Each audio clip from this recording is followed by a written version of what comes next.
Chapter 1008. If it were not for Wuming's words, everyone would not have been able to react.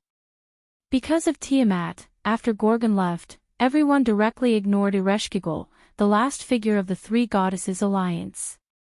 When did you go to see Ereshkigal? Ishtar calmed down, as if she was somewhat dissatisfied with Ereshkigal.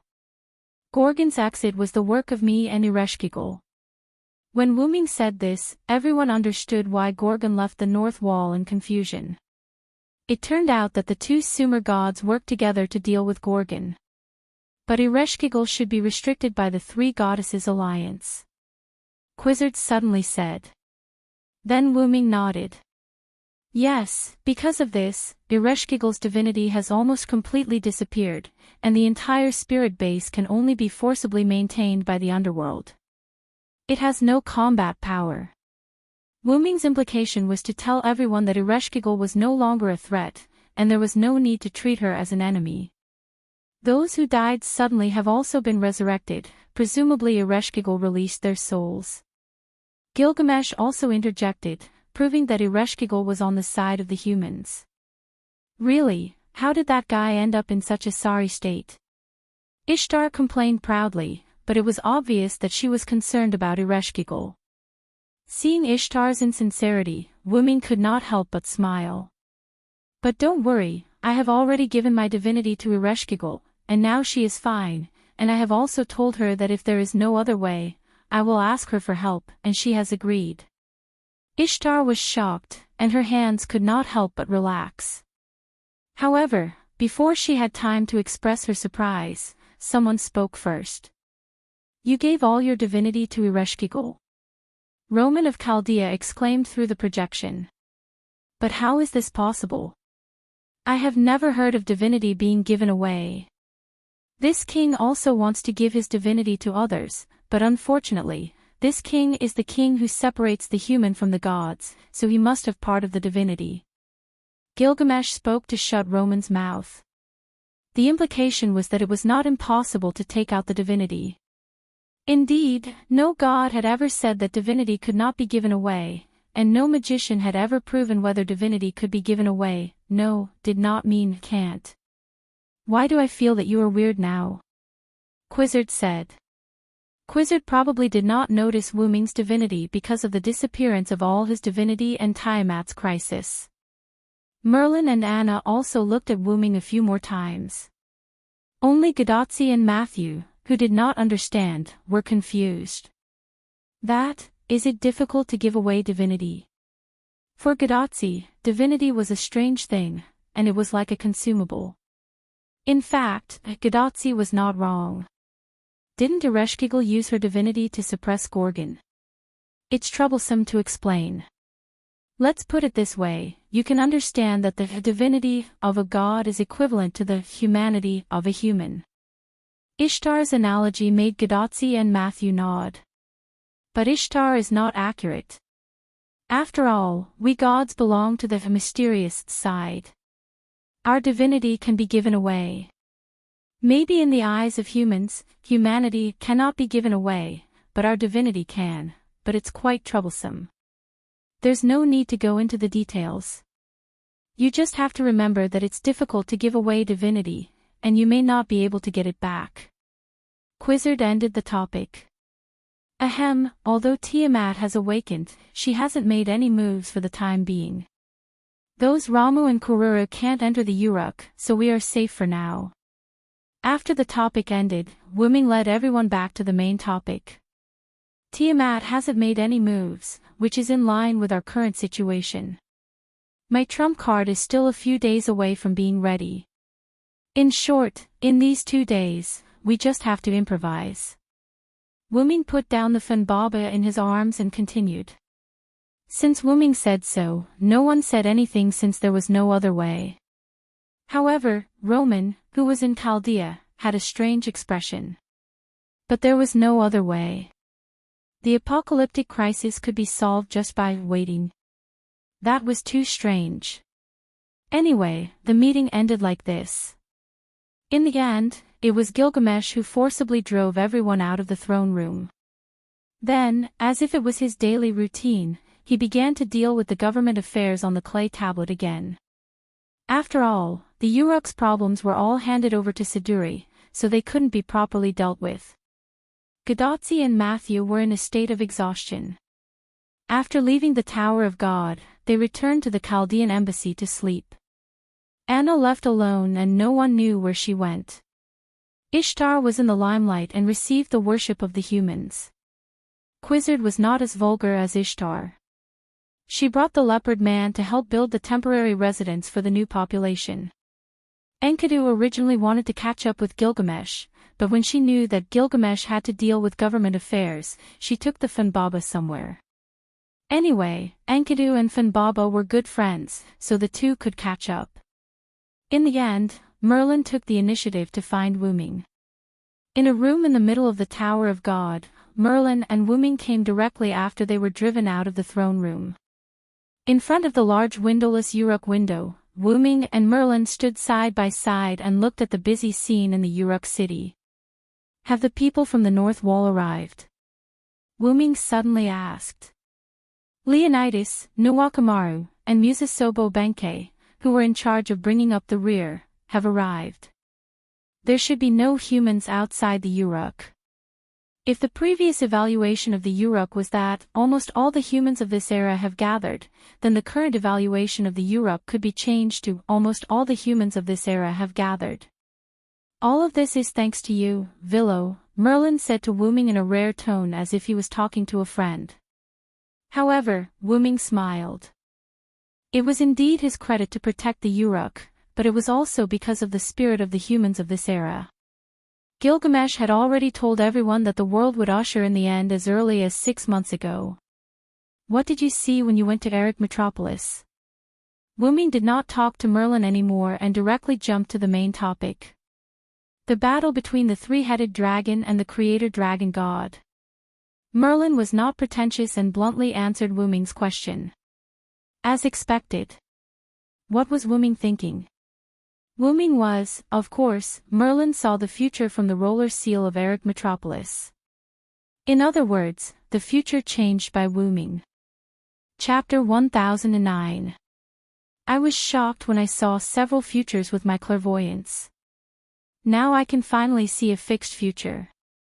Although Merlin, as a nightmare, did not have the colorful emotions of humans, Merlin liked to see happy endings. However, Merlin could not even see an accurate future, let alone happy endings. Instead, he saw several inaccurate futures. There was a future where Chaldea was completely destroyed and Mesopotamia was destroyed. There was a future where Chaldea did not arrive and only King Gilgamesh was left in Mesopotamia. There was even a future where this singularity did not exist at all. How could Merlin, who could not see an accurate future, not worry? However, Wuming spread his hands. There is no fixed and accurate future. What you see is the possible direction of a parallel world. As Wuming said, the future was not fixed. Even without Wuming as a variable, there would be many futures, which would lead to the birth of parallel worlds. However, with Wuming's existence as a singularity, its fate would inevitably change and deviate from the original future. This was certain. It was also because of Wuming's interference that Merlin could not see an accurate future, so it was understandable that he was worried. Perhaps Gilgamesh's clairvoyance could not see the future, so he anxiously asked Merlin to find the clay tablet of destiny to see what the future engraved on the tablet said. Things like the future should be experienced by oneself. If you know everything, then what's the point? Maybe the moment you see the future will change because of it. Wuming's implication was that he did not believe in the so-called future. Oh, if only King Gilgamesh could be as open-minded as you. You have to know that when he asked me to go out and find the clay tablet of destiny, it cost me my life.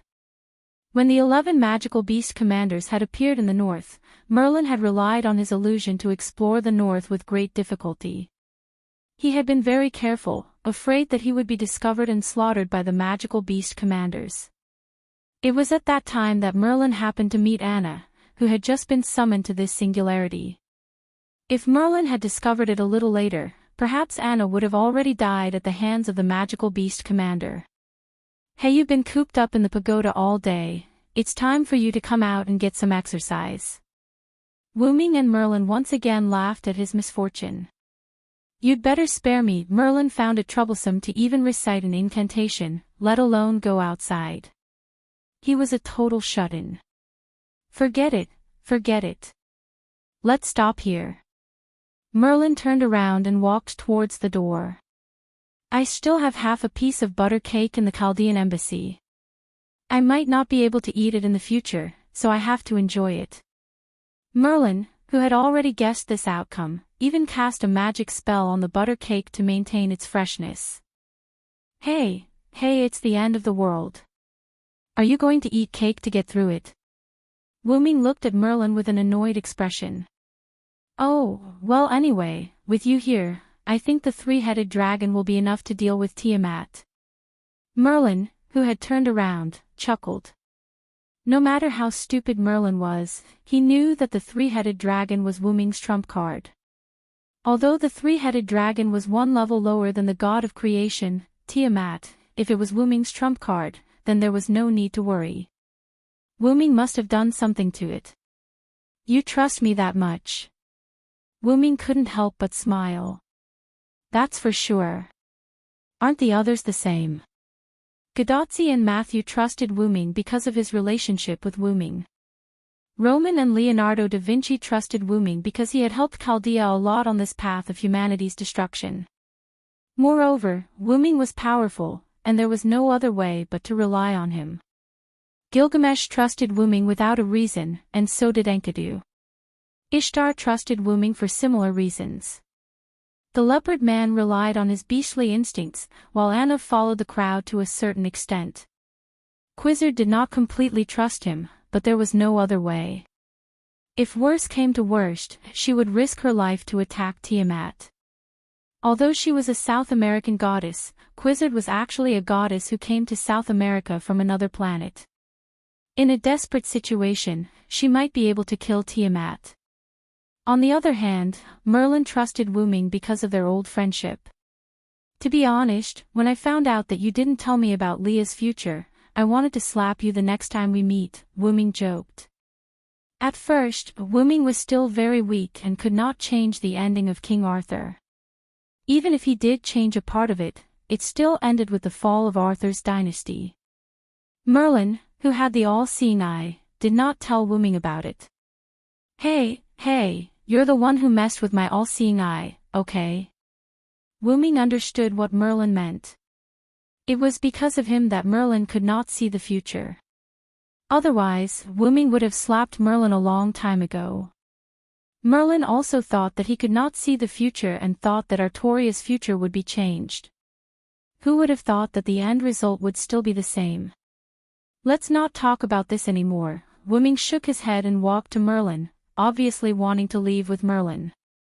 You're not going to steal my butter cake, are you? What are you thinking? I have something to talk to Anna about, so I'll go to the Chaldean embassy with you. Wu Ming looked at Merlin with disdain. I see. Ahem, but if you want to eat butter cake, you can tell me. I'll give you a piece. After all, you're my best friend. Ha, I want all of it. Of course, it was a joke. However, Merlin seemed to take it seriously. He did not want to go back with Wu Ming. The two chatted as they left the tower and walked toward the Chaldean embassy not far away. When the two passed by an alley, Wu Ming suddenly stopped and turned his head to look at the alley.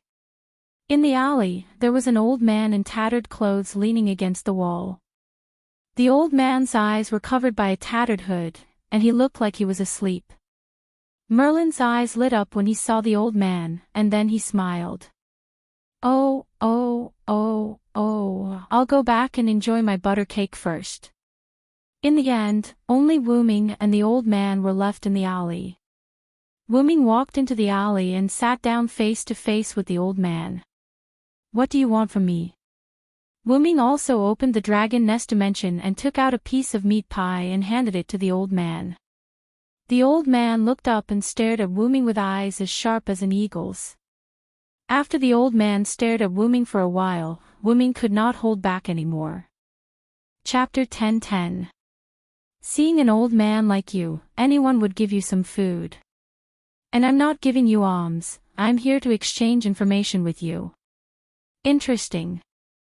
The old man responded to Wu Ming with a deep voice. His voice was full of vigor, just like his eyes. He didn't look like a weak old man at all. Then I'll accept it. The old man said as he reached out and took the pie in Wu Ming's hand. By the way, this is beef filling. You're lucky.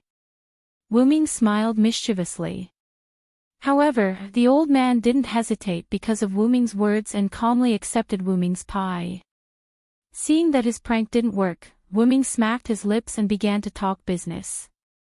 You went to find Tiamat. There was no doubt that this old man was the first Hassan. In Wu Ming's view, the first Hassan only came to him for one thing, and that was Tiamat. The primordial mother is different from before, I can't get close. Wu Ming wasn't surprised by the first Hassan's words. After Wu Ming learned that Tiamat had the black soil, he didn't expect others to attack Tiamat. Sure enough, even the first Hassan couldn't get close to Tiamat. It was very likely that Tiamat's assimilation power was too strong. Forget it, you don't owe me a favor anyway. The first Hassan owed Gadotsi a favor, and the one who needed help was Gadotsi. It had nothing to do with Wu Ming.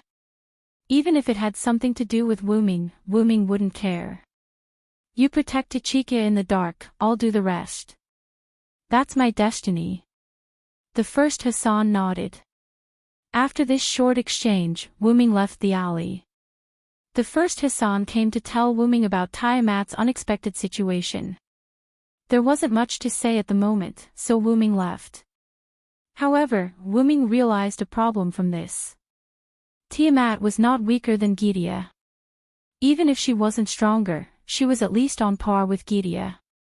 Wu Ming now already knew the identity of Gidia. It was the #1 beast of human evil, Beast Eye. Although Wu Ming had never seen Tiamat, according to the level of the god of creation, she shouldn't be lower than Gidia. Wu Ming already suspected. Wu Ming. I have to be a little more serious. After Wu Ming said that, Collis on his head understood what Wu Ming meant. The trump card that was almost completed was accelerated by Collis, who was in the route. By tomorrow, Wu Ming's trump card would be completed. After leaving the alley, Wu Ming walked back to the Chaldean embassy. The reason he came to this street was to find Anna to deal with some matters. Meeting the first Hassan was a surprise. The Chaldean embassy was not far from the alley where Wu Ming met the first Hassan. After Wu Ming walked out of the alley, it didn't take long for him to reach the Chaldean embassy. However, just as he walked to the entrance of the Chaldean embassy, Wu Ming heard Merlin scream. Oh, Kezapalug, it's my fault, don't kick me anymore. Suddenly, the scene of Fufu kicking Merlin's face appeared in Wu Ming's mind. Or perhaps, Merlin had already been kicked down, and Fufu continued to kick his face even more fiercely. Wu Ming lifted the curtain at the entrance and walked straight in. Sure enough, Merlin was lying on the ground, and Fufu was lying on Merlin's face, constantly poking Merlin's cheeks with his palms. There were several handprints of Fufu on Merlin's face. After seeing Wu Ming's arrival, Fufu immediately gave up on teaching Merlin a lesson. Like an agile little animal, he directly ran up the stairs and left Wu Ming's sight. Sure enough, Fufu was still afraid of Wu Ming as always. What's wrong with you? You went to that little guy again. Wu Ming, who walked to Merlin's side, pulled Merlin up. Merlin smiled awkwardly. Ahahaha, my butter cake is gone, and Kezapalug happened to have traces of butter cake on his mouth. Next, Merlin didn't need Wu Ming to know that Merlin must have thought that his treasured butter cake was eaten by Fufu, so he went to reason with Fufu, or maybe even wanted to teach Fufu a lesson. As a result, Merlin was taught a lesson by Fufu. That's good, don't eat it, what's Tiamat's rank? Merlin definitely knew this question. Wu Ming's sudden question made Merlin stunned for a few seconds. The question of a beast was obviously at the level of the apocalypse. How could Wu Ming be as relaxed as asking about food and water? But Merlin still answered truthfully. The second beast, Beast 2. Wu Ming nodded, thinking that Tiamat was also called a beast. By the way, where are Tachika and the others? Merlin pointed upstairs. Tachika and Matthew fell asleep after coming back. Probably because you are here, their tense nerves are rarely relaxed. In addition, I also cast a slight sleep illusion on them. They are now in a state of rest where they won't be easily disturbed by external sounds. Indeed, according to the character of Gadotsi and Matthew, if Wu Ming wasn't there, the two of them would probably not be able to sleep because of Tiamat. At most, they could only take a nap for a while. Sure enough, the task of saving the world is still too heavy for two little girls. Yes, in Wu Ming's eyes, Gadotsi and Matthew were just two little girls. Excluding all external factors, Wu Ming also wanted to help them because of this. It's still a matter of mentality. You see, the people in the city look like they are having a party. Merlin walked to the window and looked at the people coming and going on the street outside. There was no fear on everyone's face. Instead, it was like an ordinary day. There were even many smiling faces. They can still smile in the 6 months of the demonic beast invasion. It really proves that their mentality is much better than Tachika and Matthew, but that's just a matter of time. Gadotsi and Mashu were modern people, but these people were from the gods' generation. In Wu Ming's view, the people under the rule of Gilgamesh wouldn't be melancholy because of the doomsday that had yet to come. If they were melancholy because of this, it would be a waste of the time before the doomsday. Yes, humans have been trying to enjoy every day. It's really great. Merlin looked at all this with a smile and seemed to enjoy it quite a bit. Wu Ming felt that Merlin was more and more strange. Even if it was a half-dream demon, it was still a half-dream demon. And for a half-dream demon, nightmares were delicious. How could people who smiled have nightmares? And Merlin liked to see human happy endings. How could this not be strange? However, it was precisely because of this that Merlin could become friends with Wu Ming. I'm back. At this moment, a greeting voice suddenly came from the door. Wu Ming turned his head and looked. Anna. Chapter 10-11. Yes, it was the girl Anna who walked in from the door, but now she no longer covered her face with the hood of the cloak, and there was a smile on Anna's face. Welcome back, Anna.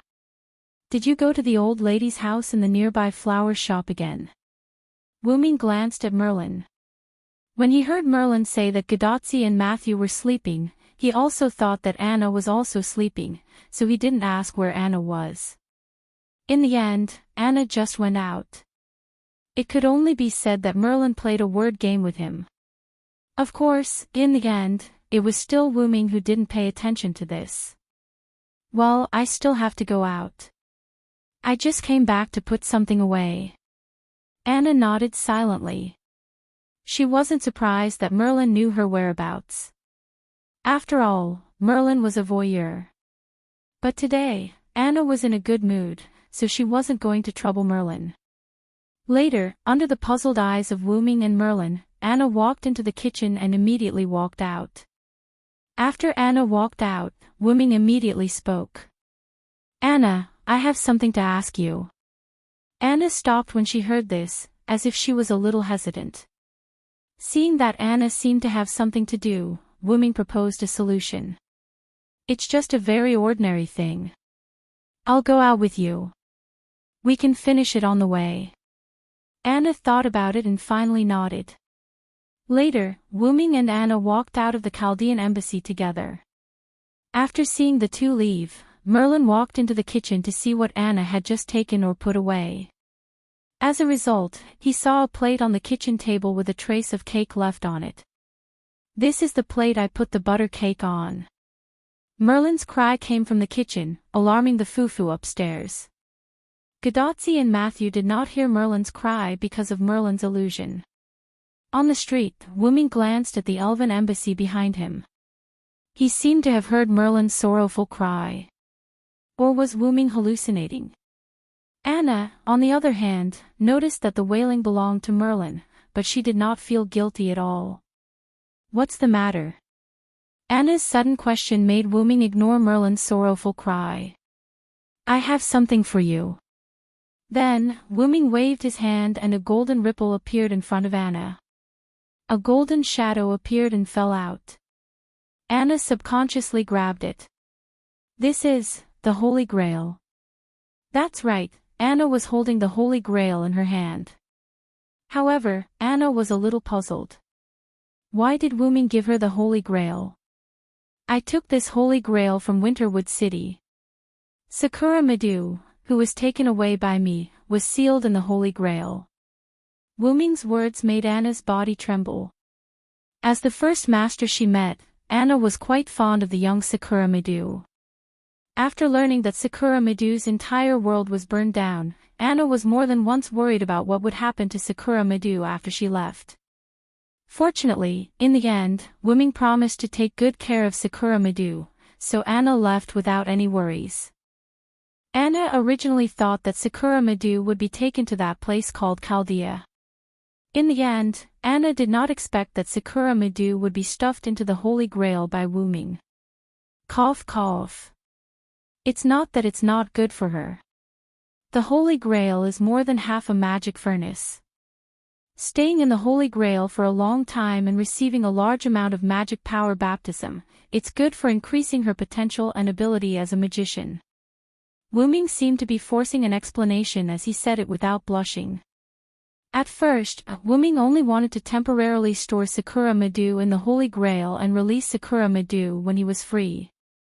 In the end, who would have thought that a series of events would occur, causing Wuming to have no choice but to entrust the Holy Grail to Kingu. Fortunately, Kingu did not do anything to Sakura Madu, or rather, it did not discover that Sakura Madu was in the Holy Grail. In the end, after a series of events, it returned to Wuming's hands. However, what Wuming said about increasing Sakura Madu's ability was not false. When Sakura Madu came out of the Holy Grail, her magic circuit and the quality of her magic power would be greatly improved. Wuming came to find Anna to exchange Sakura Madu with Anna. At the very least, Sakura Madu and Anna had to meet. When to release Sakura Madu from the Holy Grail was also up to Anna to decide. You probably think that you appeared because of Gorgon, but I think that you appeared because of Sakura Madu. After Wuming finished speaking, he closed his mouth, and Anna also fell into silence. The two of them did not stop walking. As Anna, who was extremely compatible with Sakura Madu, and both of them were quite young, the relationship between Sakura Madu and Sakura Madu was no longer limited to the relationship of master and servant. The two of them were already friends, and even the only family. Perhaps Sakura Madu, who was sleeping in the Holy Grail, subconsciously summoned Anna in this era. But no matter what, Sakura Madu was fine, and that was the most important thing. Anna, is this the place? Wuming's words pulled Anna back from her thoughts. Anna looked up and saw that she had already arrived in front of a shop with all kinds of flowers. Yes, it's here. Anna nodded. Wuming squatted down and touched Anna's little head. I also know about her situation. After the human nature fever is over, I will properly deal with her problem, but for now, you should keep the Holy Grail and her safe. Then, Wuming stood up, turned around, and left. While Anna continued to be in a daze, an old woman walked out of the flower shop with some trembling. Anna, you're back. Hearing the old woman's voice, Anna instantly hid the Holy Grail under her cloak. Yes, Grandma, I'm back. Did the plate with the butter cake properly return to its original position? Oh, sure enough, the butter cake brought by Anna is more delicious than the one I made. This old woman also rarely enjoyed it. The old woman seemed to be reminiscing, her squinted eyes slightly opened. Anna knew that this old woman was too old to taste anything, but at this moment, the old woman was really reminiscing, which meant that she tasted the flavor of the butter cake. Anna didn't notice this before. Obviously, someone did something to the butter cake. Merlin, Anna thought to herself. Yes, I put it back in the kitchen. Grandma, I still think that the butter cake you made is delicious, but next time I will bring you such delicious butter cake again. No need, Anna, this old woman isn't used to such good food, you can keep it for yourself in the future. You are the most beautiful girl I have ever seen, don't wrong yourself. After all, even if this old woman can safely survive the apocalypse, she doesn't have much time left. Also, if you like the butter cake I made, I will make it for you every time you come. No need, Grandma, you need more rest, I will continue to help you take care of the flowers. Anna continued to chat with the old woman while busying herself in the old woman's shop. The old woman took out a garland when Anna wasn't paying attention. Wuming didn't continue to watch, but turned around and left. After all, Wuming also guessed what would happen next. Not far away, in the Chaldean embassy, Merlin washed the plate that Anna returned before and put it aside. Then he stroked the head of Fufu who came beside him without him knowing. So it was Anna who fed you a little before taking away the cake, Casapalug. Chapter 10-12. Wuming came to the Uruk wall where the seal of divinity, Dinger, was placed and looked towards the southwest. At this moment, the dark clouds were approaching the Uruk. Although the sea of black mud could not be seen with the naked eye, Wuming could still feel that the sea level was rising. The sea of black mud that was blocked by Nabiston's tooth was getting more and more turbulent. As the last few humans in the north had retreated into the Uruk, countless Ramu that could not find any living humans were wandering around the vast land outside the Uruk. They were going crazy because they could not enter the Uruk. However, the number of the mermaid Kururu, one of the 11 mythical beasts, was decreasing. It seemed like the other Ramu had killed them and turned them into Ramu. However, no matter how many Ramu there were, they could not enter the wizardry barrier that was set up by Wuming's relic above the Uruk. Bless the world with this body, my god treat, level, A++ type, wizardry relic distance. Maximum catch. Hyunryong, who was defined as a god, was separated from the humans and returned to heaven. This relic was created by the humans' belief in Hyunryong. It was the last bit of power that protected the humans. It represented the separation of humans and God, which was the gradual disappearance of mysteries. After that, the era of gods would completely disappear and the humans would usher in their own era. The specific effect was that mysteries that were malicious to the humans would be annihilated while mysteries that were kind to the humans would be weakened. This relic represented the irreversible force of the separation of humans and gods and the disappearance of the era of gods. Although it had a certain effect on Wuming and the rest, it only weakened them and did not affect them much. To the mythical beasts, not only were they separated, but they were also hostile to the humans. Therefore, when the light film shrouded the Uruk, a small number of Ramu and Kururu in the Uruk light film were physically separated. However, if it was to deal with Tiamat, this relic might not be enough to separate her. Therefore, as long as Tiamat personally came, the human race would definitely perish. However, no matter how hard Wuming looked, he could not see a trace of Tiamat's figure. Hiding underground was even more ridiculous. Zhuge Kongming had already moved the Stone Warrior 8 formations to the southeast. If Tiamat was moving underground, they would be able to discover it. Since there was no sign of Tiamat, it was obvious that Tiamat had not moved at all. Do you think that Ramu alone can destroy mankind? Or does Tiamat have other secrets? Wuming muttered to himself. Wuming believed that the latter was more reliable. At the very least, these Ramu were Tiamat's children. If they could not defeat them after a long time, they would definitely attack Tiamat. His Excellency Hyunryong, a lively childlike voice entered Wuming's ears. Wuming turned his head and found that it was Nuwakamaru. There were two people behind him. They were the remaining two lancers who were guarding the north wall. The soldiers at the north wall had retreated, so they naturally retreated as well. Everyone, how have you been? Wu Ming greeted them. His Excellency Hyunryong is thinking about Tiamat's matter. Musa Sobo Benkei, who followed Nuakamara to Wu Ming's side, looked into the distance and said in a muffled voice. Tiamat hasn't moved for so long. There must be something going on. Leonidas, I answered Musa Sobo Benkei. We can't continue to waste time with Tiamat. If she doesn't come to us, we have to go to her. Wu Ming's face became firm. They might have to take the initiative to attack. When Nuwakamaru and the other two heard this, their faces changed like Wu Ming's, but they also agreed with Wu Ming's words. They had no way to waste time with Tiamat. Several servants belonging to the Uruk were cut off from Gilgamesh's magic supply. They had to rely on food to survive. In addition, all the existing humans in this era were gathered in the Uruk. The food could not last for more than a few days. When the time came, there was no need for Ramu and Tiamat, the humans would starve to death. Your Excellency, do you mean that Tiamat is deliberately wasting time with us? However, Wu Ming shook his head and denied Musa Sobo Benkei's words. She doesn't need to do this. I suspect that Tiamat is restricted by something and can't move for a while. It was said that Tiamat had a huge dragon body. She only used her body to carry out physical attacks, and humans would be easily defeated. Therefore, Wu Ming believed that Tiamat was temporarily unable to move for some reason.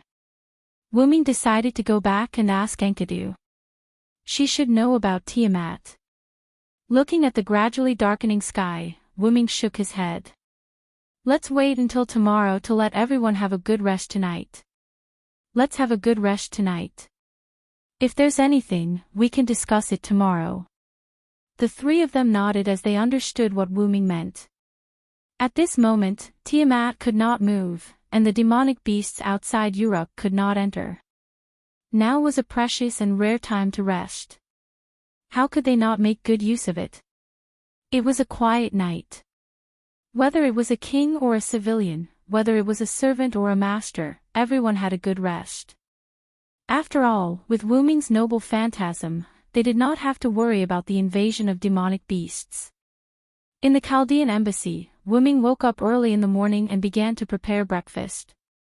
That's right, Wu Ming stayed in the Chaldean embassy last night. As for the room, Wu Ming slept on the roof. The Mesopotamia region was not said to be like spring all year round, but the temperature difference between summer and winter was not very big. Even if he slept outdoors, it would be fine, not to mention that Wu Ming was a servant. I slept so well last night, Gadotsi yawned as she walked down the stairs and came to the first floor. Yes, Senpai. When the doctor contacted me this morning, he said that Senpai's body had an unprecedented rest in all aspects. Matthew echoed behind Gadotsi. Fufu, who was like a squirrel, also called twice. Fufu is also very energetic, Matthew picked up Fufu. Gadotsi did not answer Matthew's previous question because she saw Wu Ming. Assassin, you can cook. Gadotsi looked at Wu Ming, who was wearing a Mesopotamia apron, carrying a stack of food that she did not know the name of, to the table. There were several plates on the table, all of which were filled with food that Gadotsi had never seen before. It smells so good, Matthew also ignored the previous topic because of Wu Ming's food. Whoa, I haven't heard of this food for many years. It reminds me of the story of the king who often went to the kitchen to steal food. Merlin also walked down the stairs in a strange manner. Wu Ming glared at Merlin. Merlin smiled awkwardly and did not speak again. After all, if it wasn't for Wu Ming being merciful last night, Merlin would have been the one sleeping on the roof. Is there butter cake? Anna's slightly shy voice followed Merlin's. There is no butter cake, but I made some modern snacks. Anna can try them later. Mesopotamia's butter cake was somewhat different from modern butter cake, so Wu Ming did not try to make it, but he did bake some modern snacks. Go wash up first.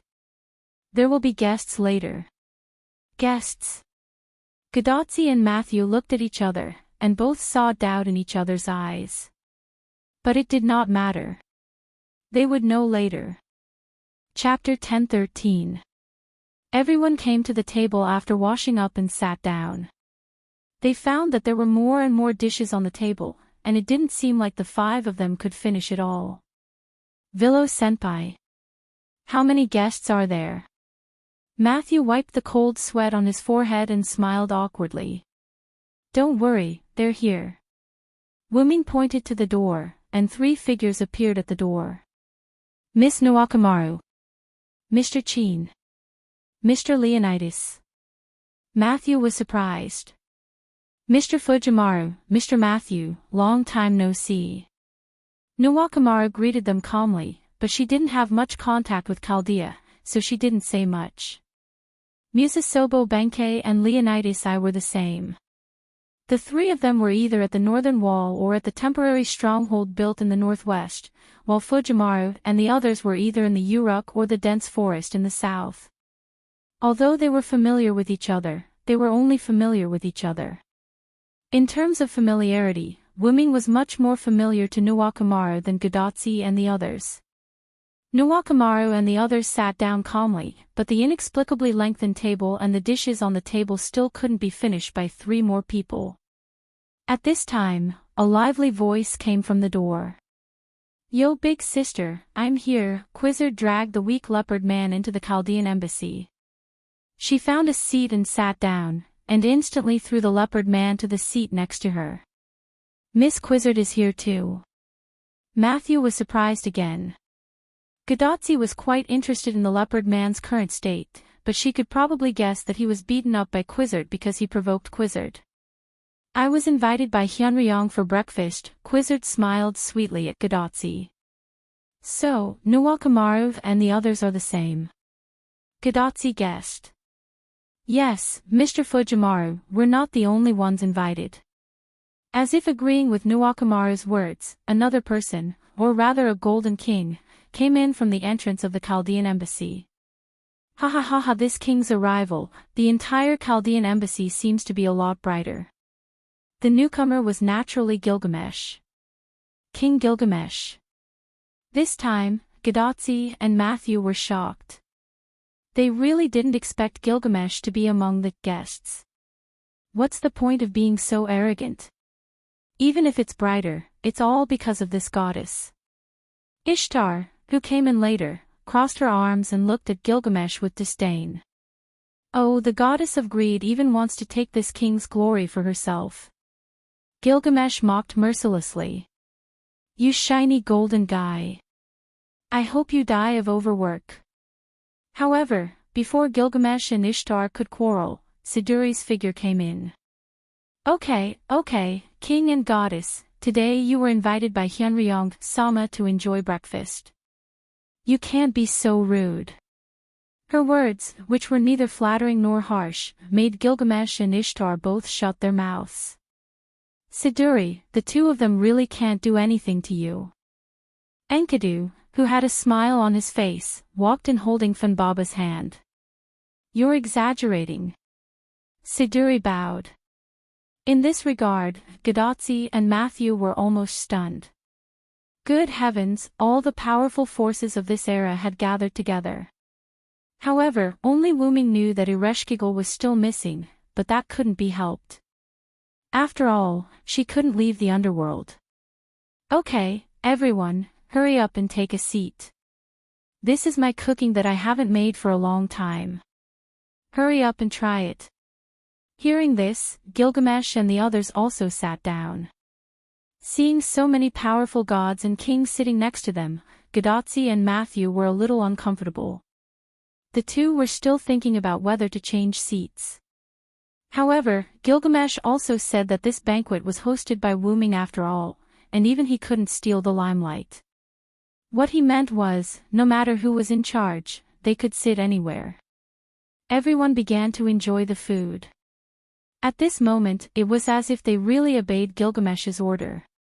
Everyone, including Gadotsi, was no longer restrained and completely let go of their limbs. Leonidas I and Musasobo Benkei competed in drinking. Quizzard, as the big sister, played with Gadotsi, Matthew and Anna discussed which snacks Wuming made were delicious. Gilgamesh and Ishtar were once again at each other's throats, and Siduri was the lubricant between them.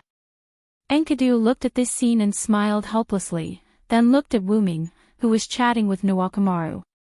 As for the leopard man, he was bragging with Funbaba and Fufu, but he was ignored by the two beasts.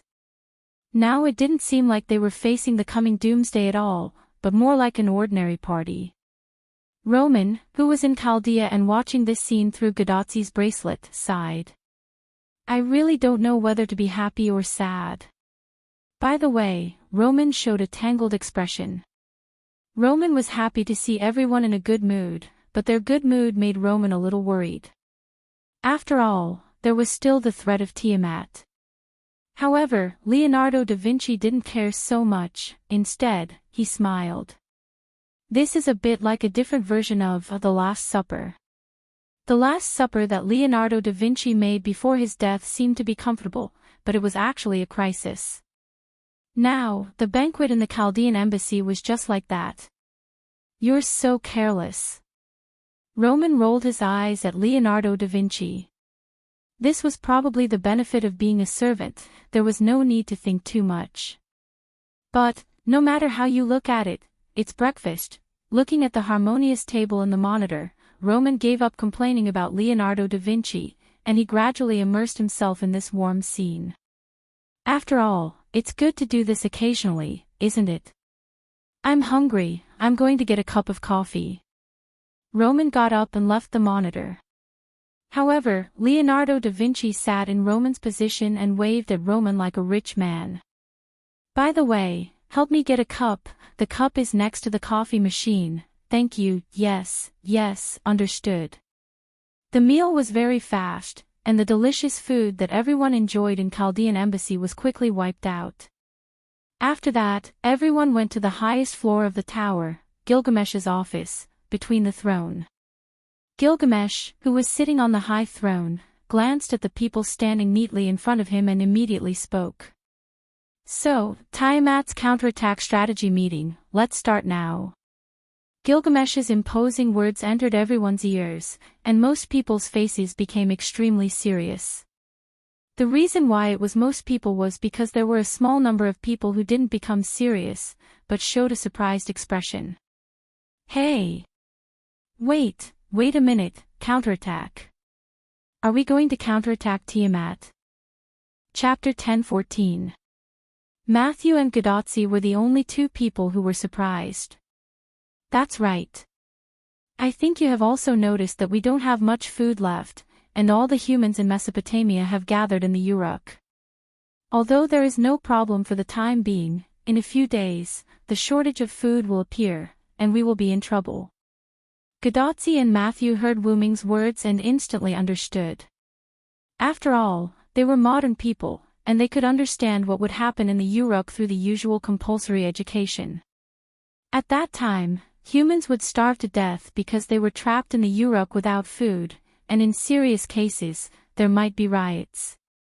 After all, appetite was one of the most basic desires of humans, and there was no way to suppress it. Once it broke out, it would be more terrible than a natural disaster.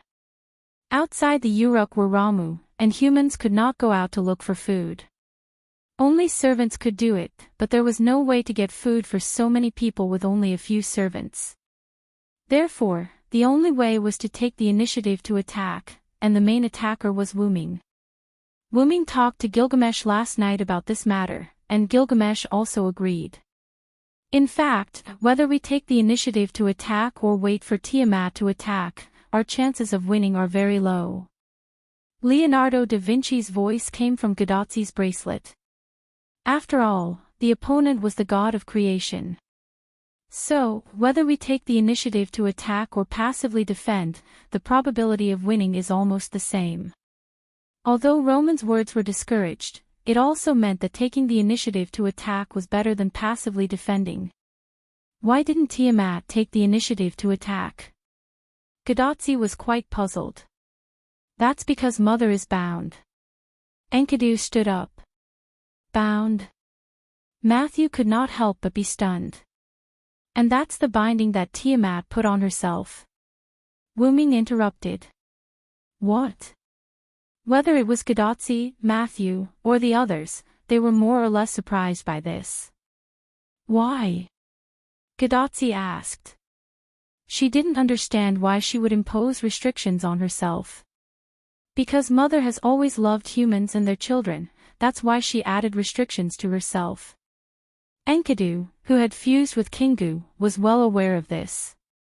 Wu Ming had also asked Enkidu about this last night.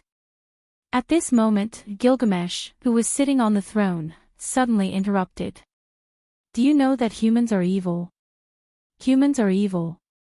Gadotsi and Matthew looked at each other in confusion. The two goddesses, Quizzard and Ishtar, had a serious look in their eyes. It was obvious that the two of them knew that humans were evil. Humans are evil. Roman from Chaldea repeated silently. Humans are evil beasts of original sin. There are a total of 7 original sin beasts, and they are disasters that can destroy humans. Merlin also spoke.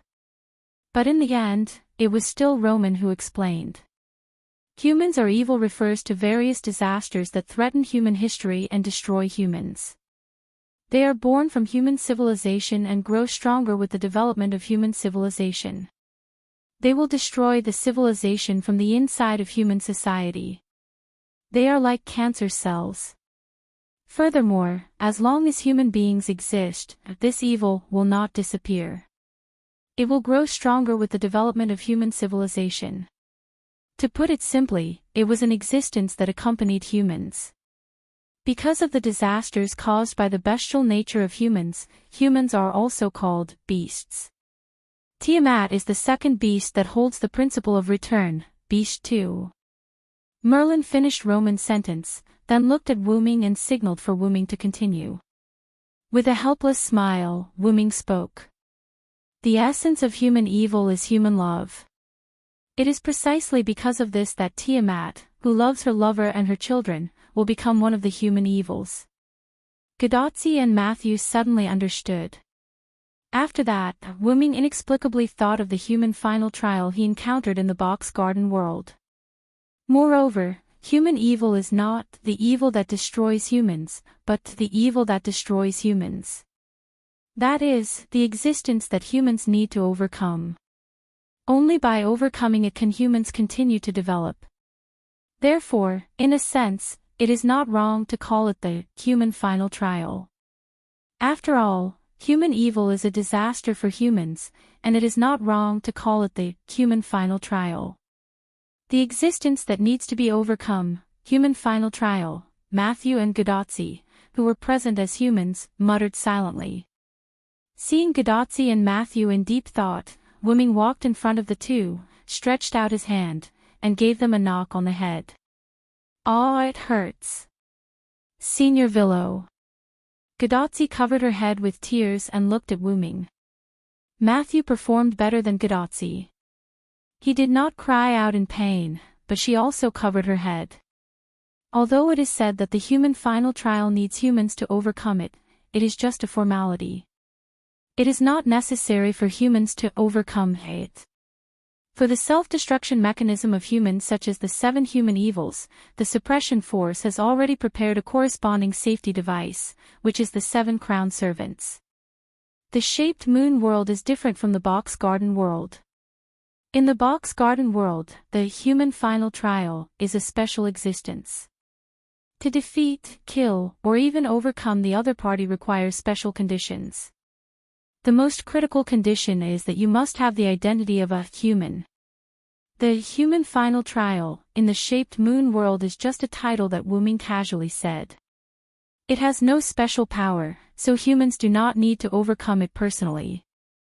Seeing the doubts on their faces, Wu Ming directly gave an example. The first Hassan you have seen is the crown assassin. These words directly made Gadotsi and Matthew almost fall to the ground. They knew that the first Hassan was very strong, but they didn't expect the other party to have such an identity. In other words, the reason why the first Hassan helped us is because of the appearance of one of the human evils. However, no one answered Gadotsi's question. Because the people present were very clear that Tiamat had undergone a qualitative change. She was no longer a simple, human evil. Even the first Hassan couldn't even get close to Tiamat. All of this was attributed to the root black mud, and it was precisely because of this that Wu Ming took all the burden on himself. Emotionally, only Wu Ming could deal with Tiamat, who was infected with the root black mud. Others were easily eroded by the black mud and assimilated. Reasonably, the root black mud and Wu Ming had a great relationship. The reason why Tiamat was infected with the root black mud may have an indirect relationship with Wu Ming. Therefore, Wu Ming had to take on this burden. In short, my trump card can deal with Tiamat. You just need to be responsible for covering me. Chapter 10:15. Wu Ming said as he stretched out his hands and rubbed Gadotzi and Matthew's little heads. In fact, Wu Ming didn't mention one thing. He was worried that Tiamat had other means. Therefore, Wu Ming chose to let himself, the only one who was not afraid of the black root soil, face Tiamat, so as not to let other people have an accident. After being attached by the black root soil, in addition to being hostile to Wu Ming, their own abilities would also be changed or enhanced. That is, the enemy who was already very powerful would become even stronger.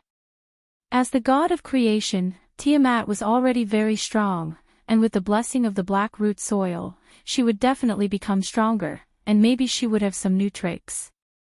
The best way was to let some people stay in the Uruk. Wu Ming had already talked to Gilgamesh about this issue last night. Therefore, Gilgamesh directly ordered. Now, let's discuss the problem of grouping. After that, let's face the god of creation and launch the final attack. The humans in the Uruk were still doing their duty, and even most of the soldiers were arranged by Gilgamesh to do something within their ability. Only some soldiers were still guarding the 360-degree city wall surrounding the Uruk, and their task was only to be stationed on the city wall to monitor the movements of the Ramu army outside. After all, ordinary human soldiers were not useful at all in this counterattack strategy. Although it was cruel to say that, human soldiers couldn't do anything in the face of the Ramu army except to die and increase the combat power of the Ramu army. On the city wall in the southwest corner of the Uruk, Gilgamesh, Gadotzi, Matthew, the followers, and several Quizzard's pterosaurs gathered together. However, everyone was clearly divided into two teams and stood in front of Gilgamesh. Quizzard, Ishtar, Gadotzi, Matthew, Merlin, Nuwakamaru, and Musasobo Benkei were responsible for covering Wu Ming. Enkidu, Funbaba, Leonidas I, Anna, and Leopard Man were responsible for guarding the Uruk with Gilgamesh. Quizzard and Ishtar were very powerful goddesses, so naturally, they wouldn't choose to stay behind. Although Nuwakamaru was a general-like figure, his class was rider, and his mobility wasn't low, he was more suitable for taking the initiative to attack. After Musasobo Benkei overcame his fear, he had to follow Nuwakamaru no matter when and where, unless he died. Nuwakamaru had to admit that this made her feel very helpless. Although she was very pleased that Sea Lord Changlu had become so brave, there was no need for him to become so excessive, it was almost becoming an obsession. Therefore, Nuwakamaru and Musasobo Benkei were assigned to the attack team, and Leonidas I was forced to stay behind because of his strong defensive ability. Enkidu and Funbaba were instructed by Wu Ming to stay behind, and Anna also stayed behind because of Wu Ming's concern. After all, Anna still needed to protect the Holy Grail where Sakura Madu was. As for the Leopard Man, he was instructed by Quizzard to stay behind. According to Quizzard's words, don't underestimate the Leopard Man, however, anyone could tell that this wasn't the real reason. In short, Wu Ming was relieved to have a good defensive team guarding the Uruk. Moreover, there was also Zhuge Kongming, who hadn't shown his face since returning to the Uruk. Wu Ming believed that even if there was an accident, the Uruk would be safe with the presence of staying behind. As for why Merlin joined the attack team, it was entirely because he was coerced by Wu Ming. With Gilgamesh and Zhuge Kongming, there was no need for Merlin to stay behind at all. In addition, Merlin had been pretending to be weak, so Wu Ming, who was a little unhappy, made this decision. Finally, it was Gadotsi and Matthew. Gadotsi and Matthew could stay in the Uruk. There was no need for them to go out and take risks. Although Gadotsi and Matthew's decision was strongly opposed by the two at first, after listening to Gadotsi's reason, the way everyone looked at Gadotsi changed. Human evil needs to be overcome by humans. I won't and don't want to escape.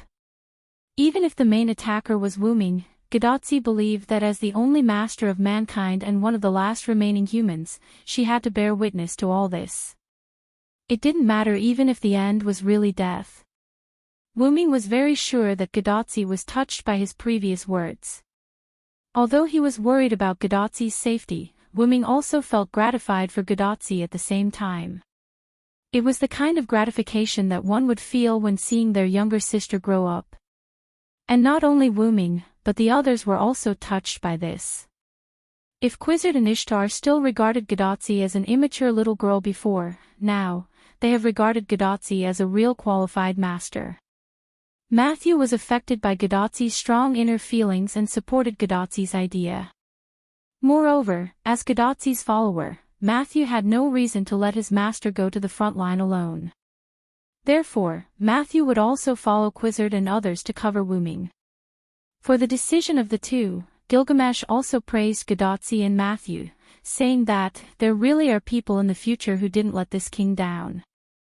At this moment, Gilgamesh faced the people who were divided into two teams and repeated the content of the plan. The defense team will stay with this king in Uruk to prevent accidents or provide support. The attack team needs to take Quizzard's pterosaur to the Persian Gulf, and then fully cover Hyunryong to release his trump card to eliminate Tiamat. Of course, your own safety is the prerequisite, that's all. Is there a problem? No. Although only Gadotsi and Matthew answered, in fact, Gilgamesh was talking to Gadotsi and Matthew. After all, everyone else was a servant. To put it bluntly, the servant's body was not the servant's body. If they died, they would die, and there would be no image. But if Gadotsi and Matthew, as human beings, had an accident, there would be no room for recovery. Then, Roman's voice came from Gadotsi's bracelet. According to the detection, the number of Ramu on the land has exceeded 300 million, and it is still increasing. The speed of the increase of Ramu is also rising rapidly.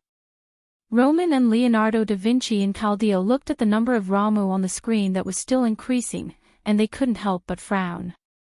Although this was bad news, there was also good news at the same time.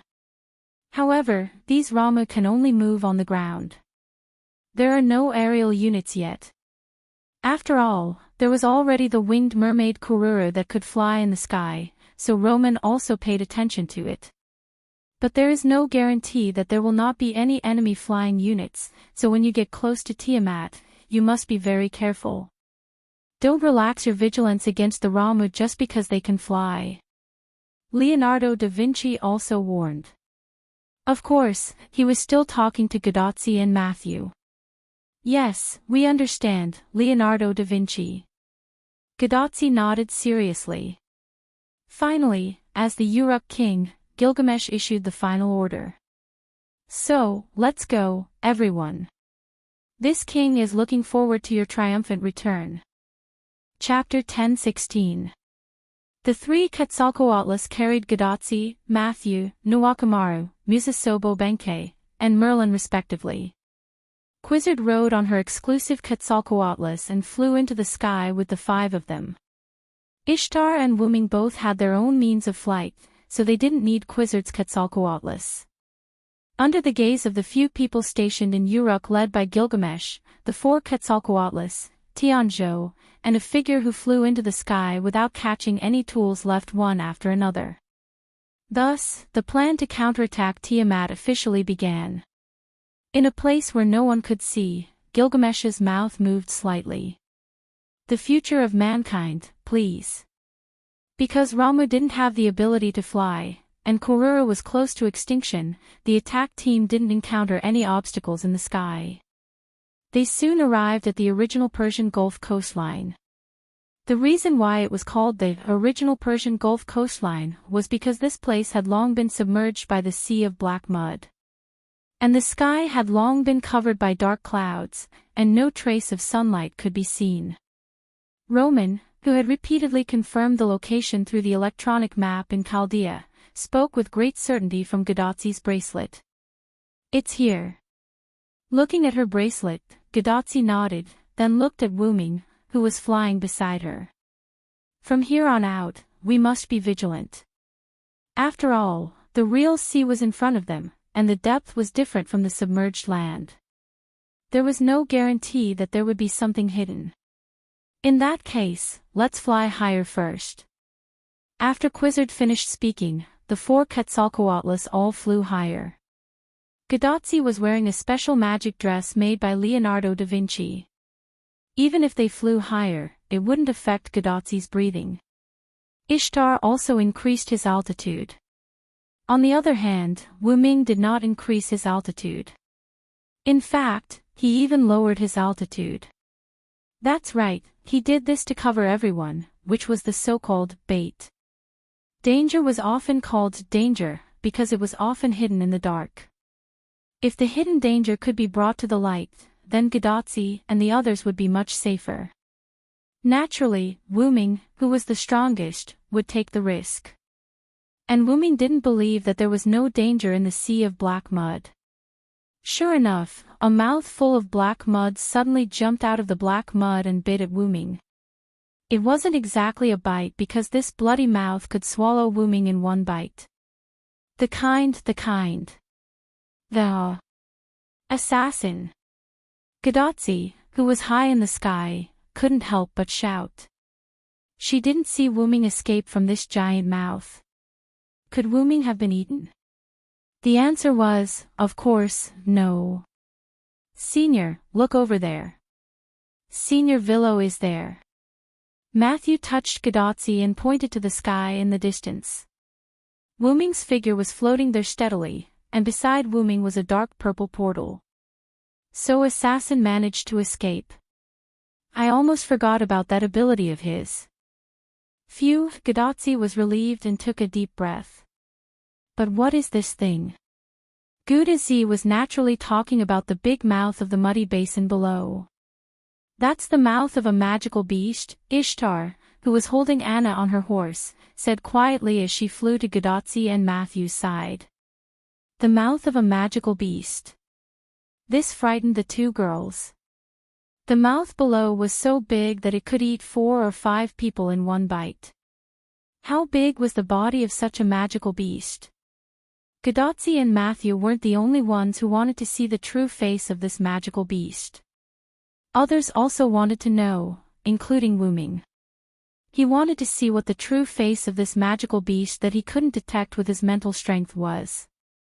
At that moment, Wuming waved his hand, and a book full of ancient meanings suddenly appeared in Wuming's hand. This was a nameless spellbook. Every page represented a magic spell, and the further down the page, the higher the level of the magical beast, and the more powerful the spell was. The book moved without wind, and the pages were flipped. Finally, it stopped on a page.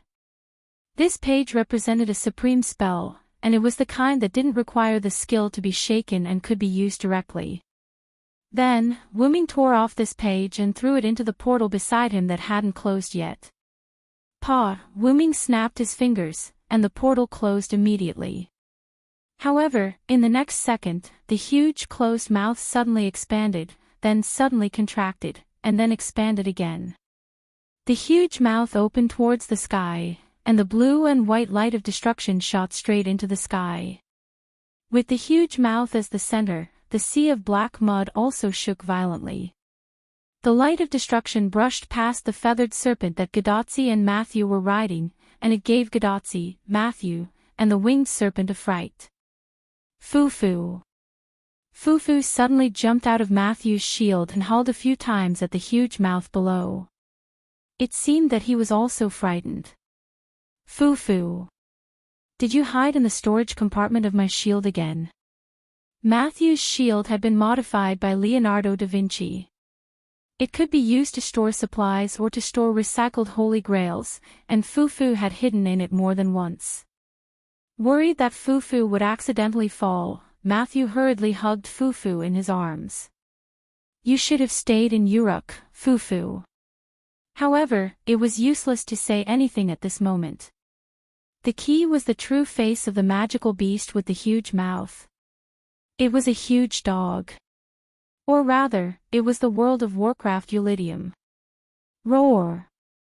Due to the influence of Wuming's supreme spell, a lot of the black mud on the huge mouth was shaken off, and because of the shaking, the body under the huge mouth was also exposed. It was a huge red-haired dog on all fours, and there was even a lot of black mud on its red hair. The World of Warcraft Eulidium. Gadotsi couldn't believe it. This was a magical beast that was even bigger than the magical beast commander. At this moment, the winged serpent carrying Merlin approached, and Merlin's voice also reached Gadotsi's ears. "This is the real son that Tiamat gave birth to alone, one of the 11 sons of Tiamat, the World of Warcraft Eulidium." That's right, it was neither a mass-produced magical beast nor a so-called magical beast commander, but one of the 11 sons of Tiamat, the World of Warcraft Eulidium. "I'm afraid that this black sea has already become Tiamat's nest." Roman's voice also came from the bracelet. "And Tiamat has probably produced all the other magical beasts," Leonardo da Vinci said. As if confirming Leonardo da Vinci's words, Eulidium howled. "A woo!" Accompanied by this wolf-like howl, huge figures emerged from the sea of black mud one after another. Chapter 10:17. One after another, huge figures emerged from the sea of black mud. Black mud fell from their bodies bit by bit, revealing their figures. Eulidim, who had the appearance of a wolf dog, the venomous snake Bashmu, the huge sun lion Uggle, the three-horned lion dragon Uggle, the seven-headed snake Muxiumafu, the demonic bull Catholicu, who had abandoned the appearance of a human bull and appeared on all fours, Kitabliru, who had also abandoned the appearance of a scorpion and turned into a giant scorpion, Meshuxiu, who had 4 legs, the angry snake Kururu, who had abandoned the appearance of a mermaid and turned into a giant fish. Beast Debrutu, who had obtained the appearance of a shark and was known as the Tempest, and Tiamat's last son, the Chaos Mud Man with the same name and identity as the Father of Gods, Ramu. These were the 11 sons of Tiamat. At the same time, they were also the existences that prevented Wuming from getting close to Tiamat. Gadotsi and the others had to protect Wuming from the danger he had to face. Trouble. Even Wuming did not expect that the 11 sons of Tiamat would all appear. However, this was probably the power of the black mud that sped up the birth of Tiamat's new 11 sons. The reason why it was called the 11 sons was because the 11 sons had died long ago. Moreover, these 11 magical beasts were more or less different from the ones recorded in the historical myths. At this moment, the bodies of the magical beasts were basically extremely huge, and the humanoid magical beasts had all turned into their beast forms. The formless Debrutu had also turned into a giant shark. Obviously, this was a temporary change made by Tiamat. After all, this was the only way they were real, magical beasts. However, Wuming was more concerned about the Ramu. It wasn't much different from the other Ramu in Mesopotamia. At the very least, it wasn't as large as the other Ramu. It was about the same size as the other Ramu, but it was also different from the other mass-produced Ramu. This Ramu's body was not as weak as other mass-produced Ramu. On the contrary, this Ramu's body was abnormally strong. It was even more fit than a bodybuilder. Wuming was sure that this guy was not just for show, but for real. In addition, this Ramu also had a pair of large wings on its back, but they were curled up, so it was hard to tell how big they were. In short, among the 11 magical beasts, Wuming felt that this Ramu was the strongest. WMBFLL, YBFDFZXXDMQCSDJH, YBFQWLK, CDXMRL. The Ramu said something to the other magical beasts, and the 11 magical beasts immediately divided into two groups. 5 magical beasts advanced towards the Uruk. Wuming, who could understand the Ramu's words, understood the other party's meaning. They wanted to split into two groups. One group would go to the Uruk to completely destroy the humans, and the other group would stay to deal with them. It seemed that these 11 magical beasts had not been lurking for a long time. They were probably just born not long ago. Otherwise, they wouldn't have waited until Wuming and the others attacked the Uruk before going to the Uruk. After all, if 11 of them attacked the Uruk together, the Uruk's light film would most likely not be able to stop them. Fortunately, Wuming had the foresight to let Enkidu, Fanbaba, and the others stay in the Uruk. Although it was not foolproof, it was enough. These 11 magical beasts were extremely powerful. Wuming even had the idea that if they fought alone, Quizzard and Ishtar might not necessarily be the opponents of these magical beasts. However, their goal was not to kill these 11 magical beasts. As long as they delayed these magical beasts and let Wuming deal with Tiamat during this time, everything would be over. However, these magical beasts seemed to be quite smart. After the 5 magical beasts left for the Uruk, the remaining 6 magical beasts all rushed towards Wuming. Only Wuming had the ability to threaten Tiamat, which the magical beasts knew very well. However, Wuming appeared next to Gadotsi with a teleportation portal, causing the 6 magical beasts to miss their target. "Assassin, what should we do now?" Gadotsi was a little anxious at this moment. However, there was no other way because Roman had been relaying information about the enemy. Each of these 11 magical beasts has magical power comparable to or even surpassing the Holy Grail. Their strength has even reached the level of the King of Gods. Even Quizzard, the Quetzalcoatl, has a very low chance of winning against one of them. If the goddess Ishtar faces one of them, she is likely to be killed. It's really over this time. Roman's anxious and panicked voice kept coming out of Gadotsi's bracelet. Are these magical beasts so powerful? Matthew was also shocked. After all, she was still immature. She could only sense that these magical beasts were very dangerous, but she did not know how dangerous they were. Don't forget that even Ishtar's father is Tiamat's grandson. These magical beasts are Tiamat's sons. It's understandable that they have the power of the King of Gods. Wuming's words were not unreasonable. If Tiamat's magical beasts were weak, then they were not qualified to fight against the heavenly gods. After all, they would be killed directly by the heavenly gods. Being able to fight against the heavenly gods meant that the 11 sons of Tiamat were very powerful. It could only be said that the previous magical beast commanders were the weaker versions of these 11 magical beasts, and the mass-produced magical beasts were the extremely weak versions of these 11 magical beasts. These 11 magical beasts were the 11 sons of Tiamat. No, it should be strengthened by the black mud.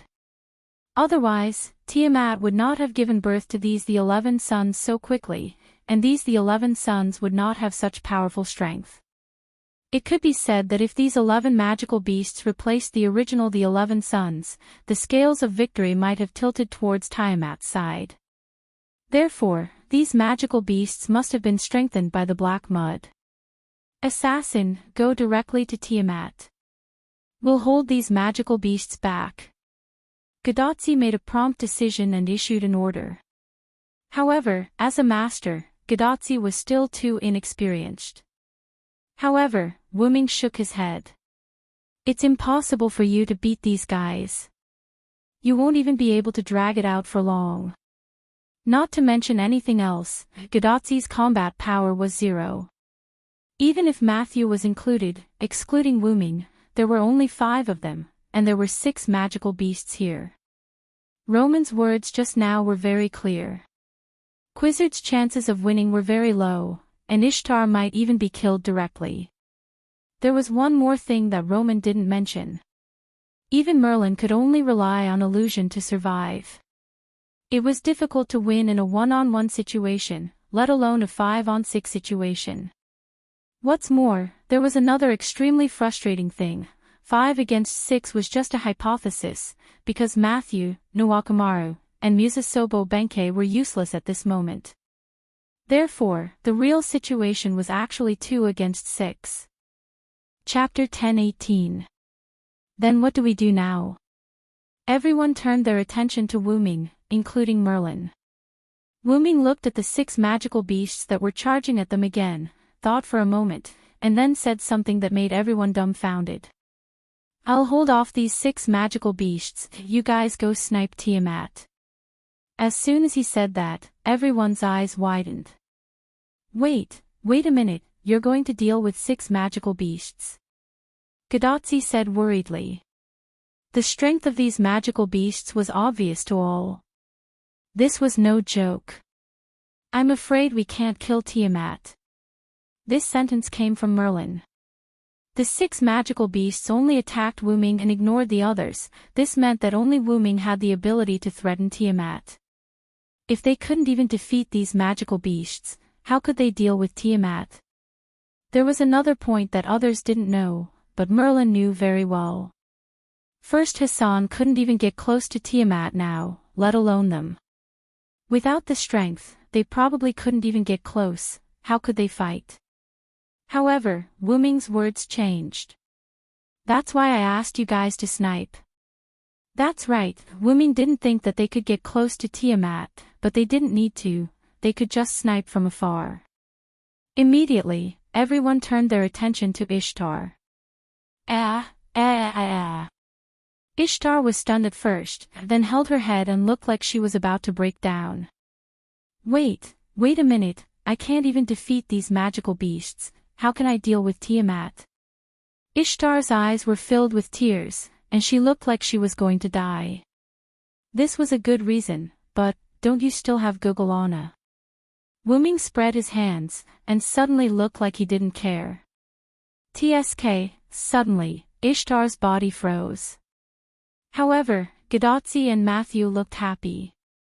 Right, I almost forgot that Miss Ishtar has the bowl of heaven. Ishtar. It's up to you now. The two of them cheered Ishtar on. If it doesn't work, we'll just use Gugalan to escape and switch places with me. Without waiting for Ishtar's response, Wu Ming turned around and flew downwards. Because the 6 magical beasts had already arrived. Good luck, Mistress of the Heavens, Ishtar. I have high hopes for you. After Wu Ming said some words of encouragement, he directly started fighting with the 6 magical beasts. There's no time to lose. Let's go over first. At that moment, Quizzard also seized the opportunity created by Wu Ming and commanded the pterosaurs to fly towards Tiamat. Wait a minute. Ishtar's sorrowful cries served as a prelude to the battle between Wu Ming and the 6 magical beasts. On the Uruk side, Gilgamesh had already returned to the top of the divine tower. He did not do anything and just closed his eyes and waited quietly. Enkidu and Fanbaba were playing by the side, while Leonidas I, Anna, and the leopard man stayed on the southwest wall of the Uruk. At some point, Gilgamesh's aura changed, and then Enkidu spoke. Gil, what are you worried about? However, Gilgamesh, who opened his eyes, shook his head. It's just a bunch of random thoughts. In response, Enkidu smiled mysteriously. In that case, Enkidu decided to change the topic. Sir Hyunryong will definitely succeed. We just need to protect the Uruk, or rather, protect you, the king of humans in this era. It's about time. Gilgamesh, who was leaning against the throne, rested his face on his arm and glanced toward the southwest. Boom! The sound of a boulder hitting the ground echoed in the sky, and the entire Uruk was shaken. Looks like it's here. Enkidu stopped smiling and hugged Fanbaba. That's right, both Enkidu and Gilgamesh knew that the Uruk would definitely be attacked. Enkidu's judgment came from following Wu Ming, while Gilgamesh's judgment was purely clairvoyant. Let's go, Enkidu. This king wants to see how those beasts attack this king's Uruk. Gilgamesh said, standing up with the help of the handrail and walking down the steps. In response, Enkidu smiled helplessly. I told you to stay on the city wall, and now you want to go over. Idiot, how can this king stay on the front line all the time? Although Gilgamesh said so, as his only friend, Enkidu knew that Gilgamesh needed to rest after coming back. Gilgamesh just took a nap, and the reason why Enkidu took the initiative to speak was because he sensed that Gilgamesh was awake. As Gilgamesh's only friend, Enkidu could sense Gilgamesh's condition even through his aura. Okay, let's go. Enkidu, who also understood that Gilgamesh was at Sundra, stopped discussing this topic and followed Gilgamesh with Funbaba in his arms. Outside the southwest city wall of the Uruk, near Nabistan's Fang, 5 huge monsters were constantly destroying Nabistan's Fang, trying to let the sea of black mud flow through. Nabistan's Fang was not strong enough to withstand the attacks of these 5 monsters. Just the collision of their bodies was enough to destroy Nabistan's Fang. The sea of black mud began to move toward the Uruk, and some fragments of Nabistan's Fang that were scattered on the sea of black mud were picked up by one of the monsters. This was a huge bull with a pair of fierce horns. It was Catholic, one of the 11 sons of Tiamat. Obviously, even if Catholic transformed from his human form to his beast form, he was still the strongest among the 11 sons. No, it should be said that he was stronger in his beast form. He was holding a sharp fragment of Nabistan's Fang, and he suddenly threw his head toward the Uruk sky. Whoosh! The fragment rushed toward the Uruk at high speed like a bullet. When the fragment reached the highest point, it began to fall in an arc, and then directly entered the light film of the Uruk. It fell heavily in an open space, smashing a big hole. In the middle of the street not far away, there was also a big hole, and in the hole was another fragment of Nabistan's Fang.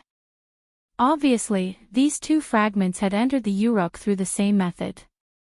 But fortunately, these 2 fragments happened to fall in an open space or even on the street, so there were no casualties.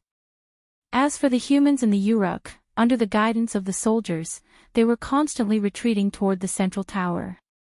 A beautiful woman wearing a veil was saying something loudly. Hurry up, everyone, we'll be safe once we enter the tower. This was Siduri, and she was also giving orders. The underground of the tower had space for thousands of people to temporarily take refuge. Although it was a little difficult to let everyone in the Uruk take refuge in it, the other rooms on the ground of the tower could also be used for refuge. As the central building of the Uruk, the tower was naturally strong. As long as they didn't hide on a floor that was too high, even if the fragment of Nabistan's Fang fell, it wouldn't cause any harm to the people hiding in it. At the thought that the people would soon be safe, Siduri couldn't help but breathe a sigh of relief. However, at this moment, a sound of something breaking through the air came from above Siduri's head. Siduri couldn't help but look up. It was another fragment of Nabistan's Fang. And the landing site was where she was. Chapter 10:19. However, before the fragment landed, a purple figure leaped towards the fragment. With a flash of a blade, the fragment turned into fragments and fell to the ground. Are you all right? Anna's figure landed in front of Siduri. Her scythe indicated that it was Anna who saved Siduri. I'm fine, Miss Anna. Thank you so much. Siduri bowed to Anna to express her gratitude. Let's leave quickly. The Uruk is in danger now. Anna blushed and turned her head away.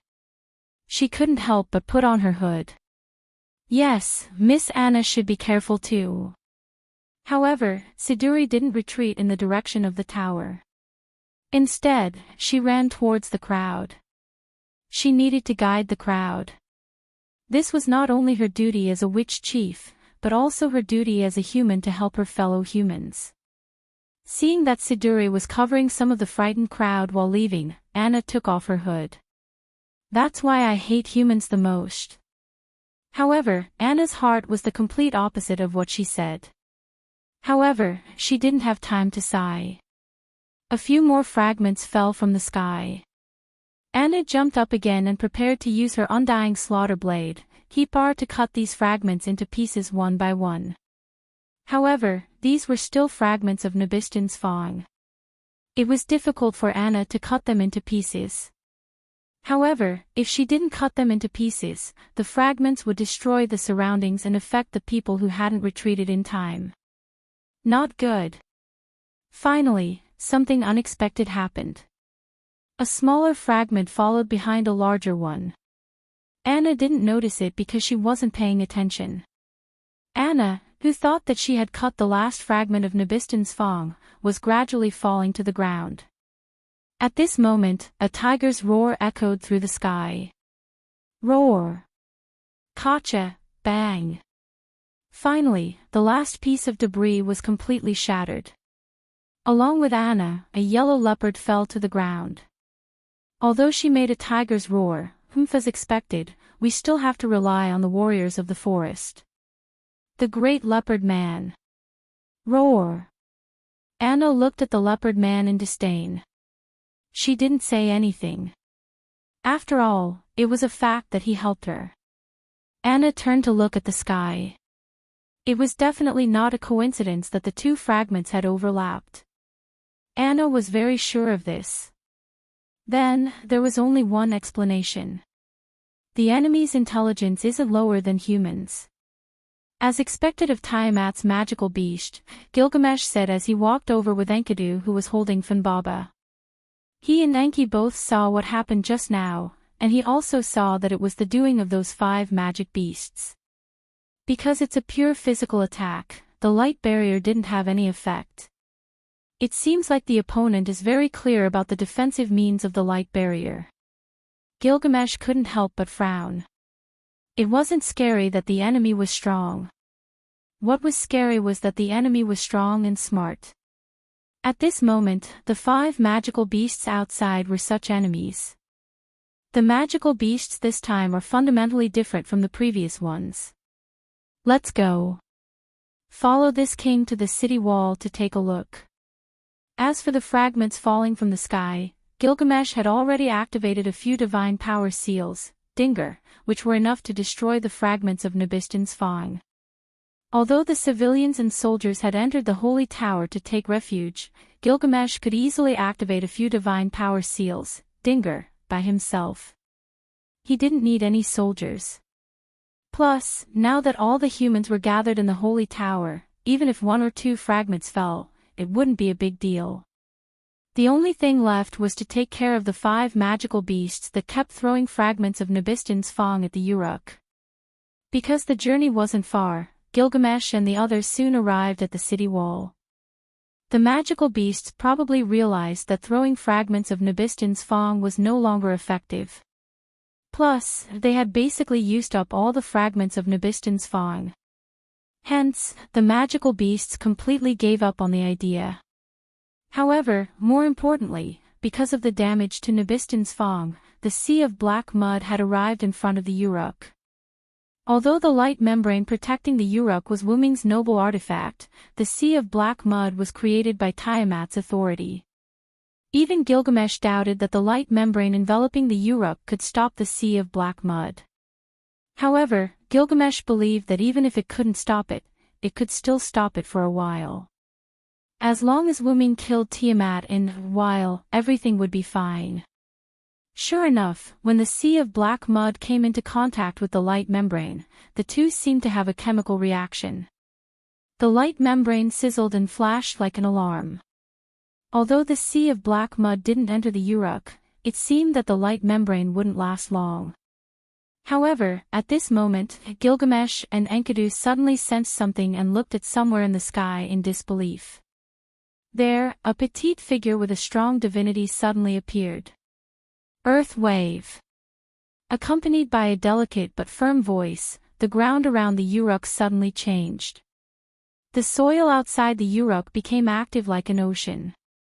It directly cut off the sea of black mud from the ground and formed a trapezoidal dam, blocking the sea of black mud outside. The sea of black mud that was cut off between the Uruk and the dam was transported by the soil and thrown back. This divinity. Gilgamesh showed an interesting expression.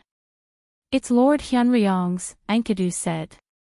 However, compared to Gilgamesh, Enkidu was more familiar with the person who used this power. The petite figure in the sky was Wuming's younger sister, Shutsuki Meiyu. On Wuming's side, Wuming, who didn't know about Meiyu's arrival, was contending with the 6 magic beasts while covering for Gadotsi and the others as they left.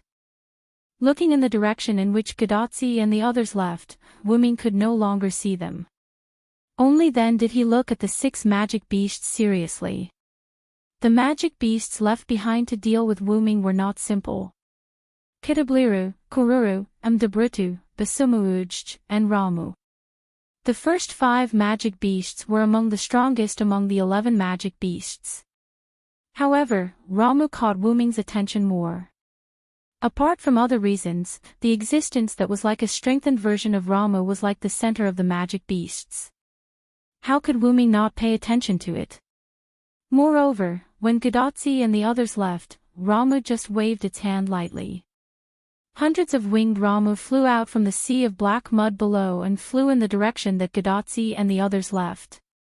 This guy actually had magic beasts that could fly. How could Wuming not be shocked? Chapter 10:20. It seemed that even if Wuming stayed behind, the other party still wouldn't allow anyone to get close to Tiamat. But fortunately, it was only some winged Ramu that dealt with Gadotsi and the others, and not the 11 magical beasts. Although those mass-produced Ramu weren't weak, they were still too weak compared to the 11 magical beasts, so Wuming believed that Gadotsi and the others would be fine. There were 2 reasons why Wuming let Gadotsi and the others deal with Tiamat. First of all, Gadotsi and the others definitely wouldn't be able to kill Tiamat. And Wuming instructed Ishtar to attack from a distance only to give Gadotsi and the others a way out. After all, it would be easier for them to escape by pulling the distance. And why did Wuming let Gadotsi and the others go even though he knew that they couldn't kill Tiamat? The second reason was that Wuming wanted to take advantage of this time to kill these 6 magical beasts. So no matter what, Wuming had to speed up during the time when Gadotsi and the others were away and try to kill these 6 magical beasts as quickly as possible. After all, it was impossible for them to defeat the magical beasts, and even the survival of Gadotsi and the others was a problem. So these 6 magical beasts must all be eliminated by Wuming. Even if they couldn't kill all of them, they had to leave a number that Gadotsi and the others could deal with before turning to deal with Tiamat. And next, Wuming had to use the power of God to deal with this group of children of the Creator. And the first to bear the brunt was Ramu. Fear the one with wings. Evil people and powerful people, all fear me with wings. My wings will bring you curses. Evil people can't hit me. As the words were chanted, Wuming's figure suddenly disappeared. However, in the next second, Wuming's figure appeared in front of Ramu, who was standing among the other magical beasts. And Wuming had already stretched out his right hand and grabbed Ramu's head. The speed brought by the phoenix incarnation wasn't something that magical beasts could react to. After all, the phoenix incarnation was related to time, so how could it let the other party react? In an instant, Wuming came into contact with seraphic speed and chanted another word. I am the strongest, and I hold all the victory in my hands. No matter if it's a human or a demon, I will defeat any enemy who is in my way, Puchi. Like crushing a watermelon, Lachmu's head, which Wuming was grabbing, was crushed by Wuming's arm, which was filled with the power of a giant. Purple blood splattered everywhere, but not a single drop landed on Wuming's body. Wuming had already set up a telekinesis wall in front of him. Roar! Roar! Roar, roar, roar! Roar, roar! Ramu's sudden death scared the other magical beasts. In their senses, Wuming disappeared in an instant, Ramu's head exploded, and Wuming appeared among the 5 magical beasts. Giant with unparalleled divine power, please help me, with the words, a giant golden arm attached to Wuming's left hand. Then Wuming suddenly turned around and waved the giant golden arm around, and the 5 magical beasts were suddenly thrown out. Looking at the 5 magical beasts standing on the sea of black mud and surrounding Wu-Ming turned off the giant incarnation, and the golden arm on his left hand disappeared. Thou hast violated the contract and brought evil to the world. Lord's Day, sinners will be punished. Then, holding Ramu's headless body, Wu-Ming began to chant again. Crush its back, dig out its tendons, bones, hair, and brain, and trample on its blood and mud. If I am the one who cannot get close to the darkness, I will follow the words of the Lord and destroy thee. Suddenly, something like a black hole appeared on Ramu's headless body. In an instant, the body was sucked into the black hole and disappeared. Then, as if quite tired, Wu-Ming shook his right hand. It must be said that Ramu's body was as tough as its appearance. It was far from being comparable to the mass-produced Ramu. Although Wu-Ming easily crushed Ramu's head, it consumed a lot of Wu-Ming's energy. Wu-Ming's arm was also tired, otherwise, Wu-Ming would not have changed his arm to attack the other 5 magical beasts. Wu-Ming did not underestimate the 11 magical beasts. On the contrary, they were very important. After all, they came out of the sea of black mud. Using the phoenix incarnation that had never been used in front of magical beasts to get close to Ramu and catch it by surprise. Then, using the giant incarnation, coupled with a trace of the power of the source of the black mud, he successfully crushed Ramu's head. Finally, he used the annihilation incarnation to destroy Ramu's headless body. After all, a magical beast's fatality was very strong. However, Wu-Ming could not guarantee that Ramu did not have any special abilities. Wu-Ming was afraid that the headless Ramu could come back to life. These were enough to see Wu-Ming's importance to Ramu, and Ramu died without playing any role. No, thinking about it carefully, it was still useful. The other 5 magical beasts knew about Wu-Ming's methods. If Wu-Ming wanted to use this method to kill other magical beasts, it would most likely not work. However, even so, it was worth it to kill Ramu, who gave Wu-Ming a sense of importance. Rubbing his right wrist, Wu-Ming looked at Baxiomu. Baxiomu was his next target. After all, Wu-Ming had 12 incarnations. When Wu-Ming killed a magical beast, Gadotzi's side did not have any accidents as Wu-Ming expected. Although the mass-produced Ramu was powerful, and the mass-produced Ramu with wings was even more powerful, they were still not as good as the 11 magical beasts. Probably because Quizzard and Ishtar couldn't beat the 11 magical beasts, the 2 of them worked extra hard to deal with these mass-produced Ramu. Or it could be said that they were venting, die, die, die, die. Ishtar frantically attacked the mass-produced Ramu with anima. With a face full of resentment, she kept muttering this sentence. Although she couldn't hit Ramu every time, as long as she hit Ramu, the opponent would be killed.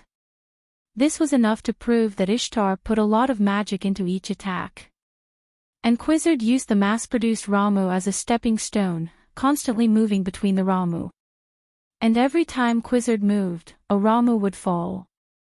These Ramu were directly killed by Quizzard's fatal wrestling skills. 2 goddesses, so scary. Gadotzi and Matthew looked at Ishtar and Quizzard with some fear and gulped. Nuwakamaru and Musasobo Benkei quietly stayed on the pterosaur's back. Because the 2 goddesses were venting, although they didn't have a chance to attack, they had some free time. Ahahaha, almost all the enemies have been wiped out. Merlin laughed.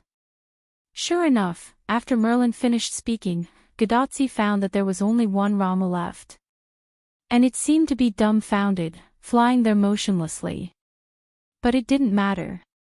Anyway, this Ramu had to face the 2 goddesses venting. When it finally reacted, it couldn't help but shudder. Then, a golden light flashed, and it fell into darkness. Chapter 1021. The last Ramu died after being attacked by the 2 goddesses. Ishtar, who couldn't find a target, stopped shooting, and Quizzard, who also couldn't find a target, returned to the back of her pterosaur. At this moment, everyone flew side by side. I'm in a good mood, that's right, the 2 goddesses smiled like goddesses. Gadotsi and Matthew couldn't connect the two goddesses at this moment with the previous two. Gadotsi simply changed the topic. I don't know how Assassin is doing. While talking, Gadotsi showed a trace of worry. After all, the 6 magical beasts were difficult to deal with for Ishtar and Quizzard, so it was natural for Gadotsi to be worried. Senpai, I believe that Senpai Villo will be fine. After all, he has always been very reliable. Matthew clenched his small fist and nodded to Gadotsi. In this regard, Ishtar also agreed. Matthew is right. That guy won't do anything that he isn't sure of. Since he chose to deal with the 6 magical beasts, he must have his reasons. Since Ishtar said so, I think Hyunryong will be fine. But I didn't expect you to have so much confidence in Hyunryong, then, Quizzard also interjected, but her tone was quite mocking. If I don't have confidence in him. But, if Hyunryong can be defeated so easily, I won't be unable to defeat him for so long in the past. Ishtar crossed her arms and looked proud. Everyone, now is not the time to quarrel. Nuwakamaru said something, but her face was a little ugly. Similarly, Musasobo Benkei, who was still silent, also looked a little ugly. We probably have a problem. At this time, Merlin, who was on the back of the pterosaur next to Gadotsi, suddenly pointed to the front. His expression was a little ugly. There was no other reason than the place Merlin had pointed to. Gadotsi and others looked at the place where Merlin pointed. It was dark. The clouds in the sky gradually turned into dark clouds, and the sky gradually turned scarlet. Under the alternating black and red sky, the Indian Ocean connected to the Persian Gulf was dark. No, it wasn't the Indian Ocean, it was the black mud. The black mud connected the sky and the sea, not metaphorically, but a real connection. In front of everyone, from the surface of the sea to the black clouds in the sky, it was as if a wall of black mud had formed. All they could see was black mud and nothing else.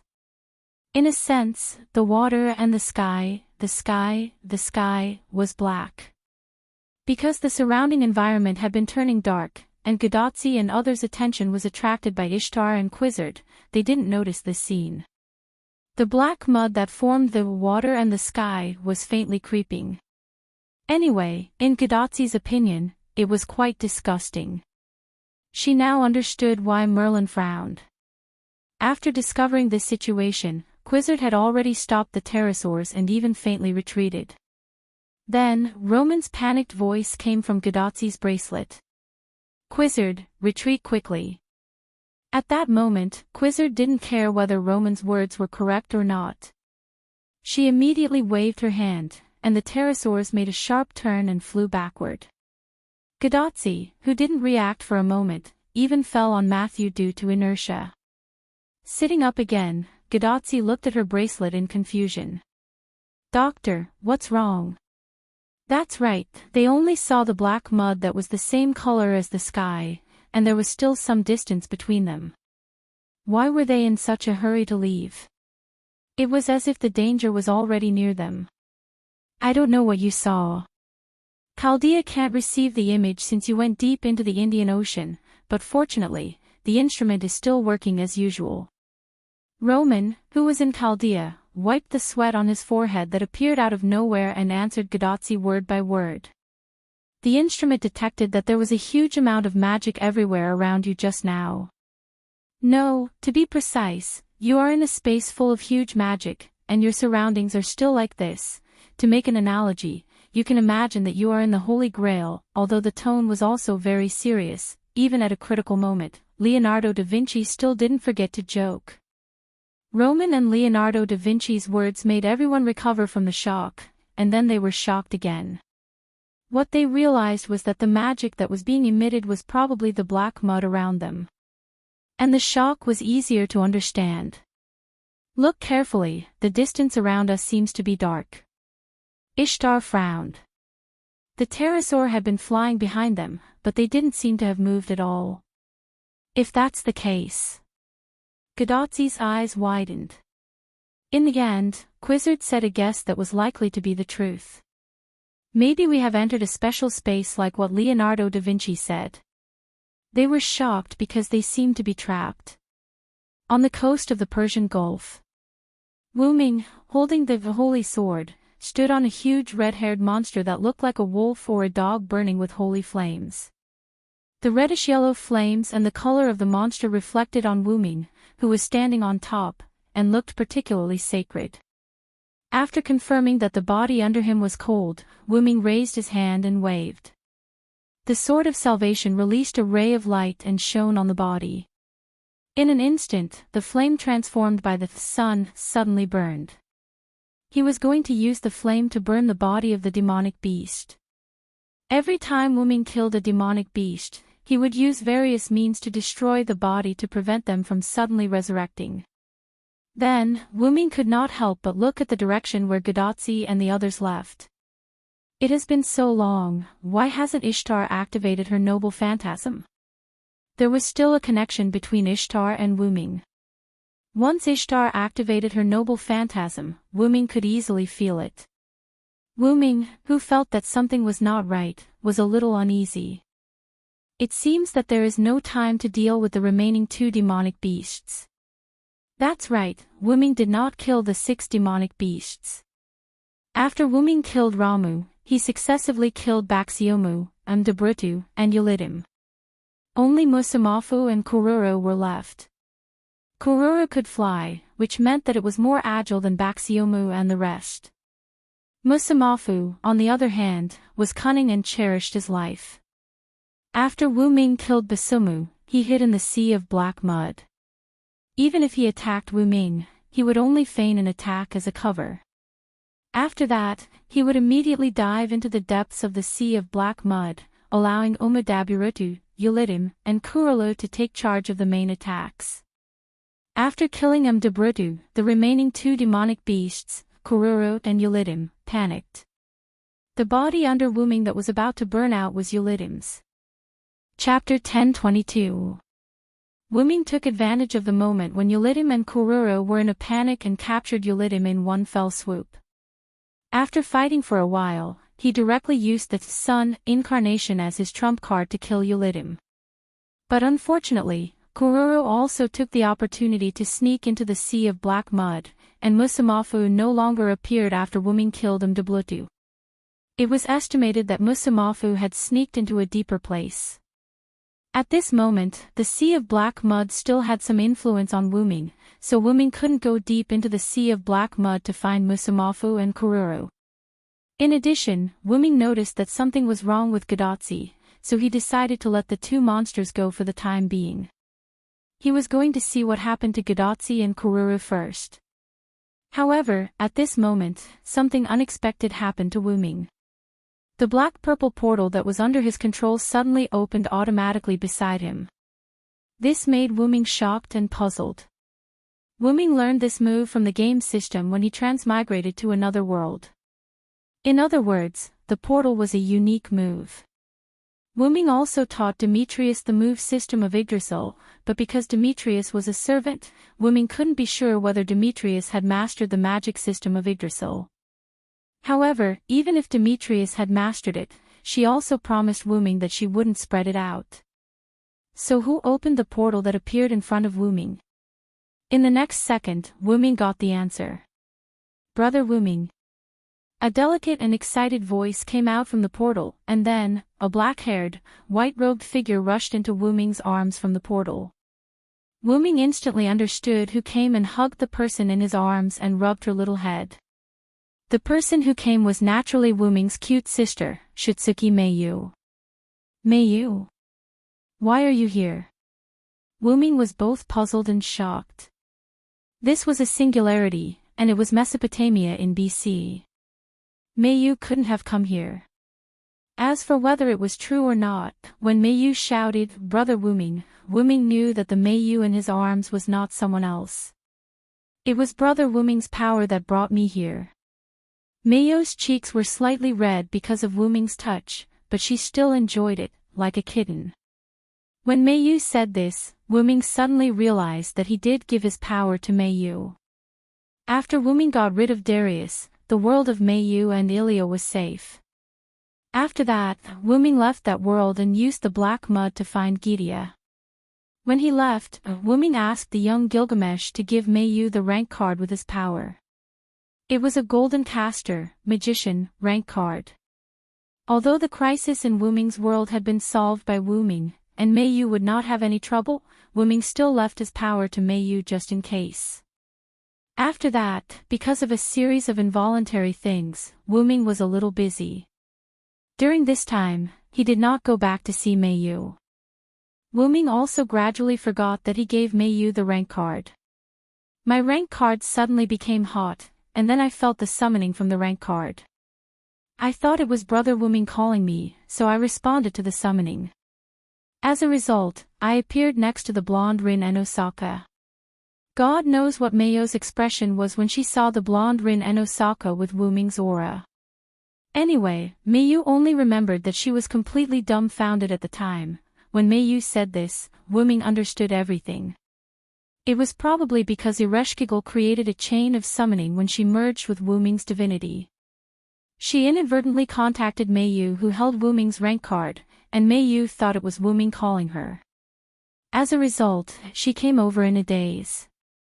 At this moment, Mei Yu was a servant's body composed of a rank card and a spirit core, which was somewhat similar to Little Black. Little Black had already installed a magic converter in her body, and now she didn't need to rely on others to replenish her mana. But after all, she still had the body of a servant, unlike the body of an ordinary primary school student like Ilya and Mei Yu. In the past, Wu Ming didn't have any means. Now, Wu Ming could use the power of the source to create a puppet body for Little Black that was 100% similar to the body of a primary school student. Mei Yu's human body should still be in her world. Even if something happened to Mei Yu in Wu Ming's arms, it wouldn't affect Mei Yu's body. At most, it would cause the rank card to be scrapped. However, Wu Ming wouldn't let anything happen to Mei Yu. And, the other party isn't Rin en Osaka. She just borrowed Rin en Osaka's appearance. Remember to call her Sister L. Wu Ming knocked Mei Yu's little head. I know, Brother Wu Ming. Don't knock my head all the time. Wu Ming didn't know whether to laugh or cry. He rubbed Mei Yu's little head again, comforting Mei Yu's depression of being knocked on the head. You said you appeared next to Ereshkigal. How is Ereshkigal now? Wu Ming was quite worried about Ereshkigal. Blonde-haired Rin en Osaka. I mean, Sister L is now dealing with the demonic beasts in Uruk. She asked me to come and find Brother Wu Ming to see if there's anything I can help with. However, Wu Ming had a strange expression. Are you sure Ereshkigal didn't ask you to come and find me to save the day? Wu Ming almost said this sentence. Can Ereshkigal defeat those 5 demonic beasts? Although Wu Ming asked cautiously, there was still distrust in his words. It couldn't be helped. Quizzard and Ishtar would have a problem surviving against any one of the demonic beasts. How could Ereshkigal defeat 5 demonic beasts? Mei Yu pouted and was a little dissatisfied. Brother Wu Ming, don't underestimate Sister L. She directly locked the 5 demonic beasts in the underworld. Immediately, Mei Yu described the whole process of the 5 demonic beasts attacking the Uruk. When the sea of black mud rushed to the Uruk, Mei Yu cast the servant in the class card, which was Wu Ming's ability, Yggdrasil System's magic. She raised the ground and intercepted the sea of black mud. After that, Ereshkigal, who received Wu Ming's divinity, got rid of the restrictions of the underworld and came to the ground. However, Ereshkigal still had a trace of her own divinity, so the underworld still protected Ereshkigal. She successfully launched her underworld authority and locked the 5 demonic beasts in her own underworld. In the underworld, Ereshkigal could be said to be invincible. The 5 demonic beasts were lambs waiting to be slaughtered. However, Wu Ming was not optimistic about Ereshkigal. After all, these demonic beasts emerged from the sea of black mud, and the essence of the sea of black mud was the black mud, which was the same as Wu Ming's. Since the 5 demonic beasts were likely not to be suppressed by the underworld, Ereshkigal was in danger. Chapter 10:23. Wuming waved his hand, and a clay tablet unique to Uruk appeared in his hand. The clay tablet was covered with Lune runes, and these runes stored the words that Wuming wanted to say. May you immediately bring this to Gilgamesh, and then look for Ereshkigal. Those demonic beasts are not ordinary demonic beasts, and I'm worried that she might have an accident.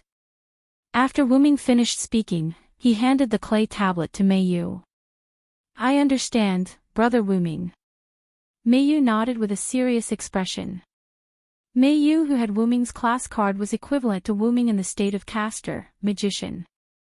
Her magic power was almost infinite, and she had mastered Lune magic and Yggdrasil magic.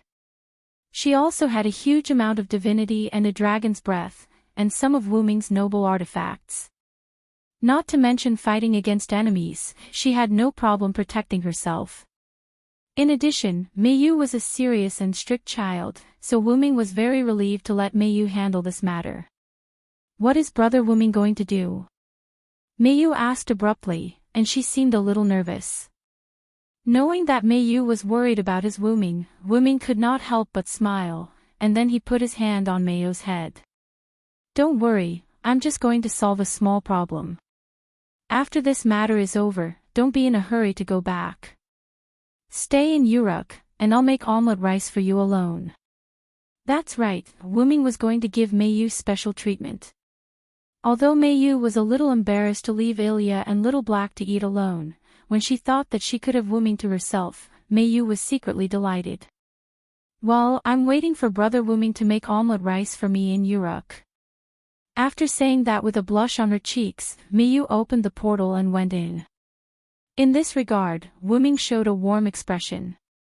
Sure enough, Mayu has always been very sensible. It was not the matter of making omelet rice for Mayu. Wuming's sensible was that Mayu did not ask much. Anyone could tell that the situation was not good just by looking around. Although it was not a certain death, the dark doomsday scene of the sky and sea was still very unsettling.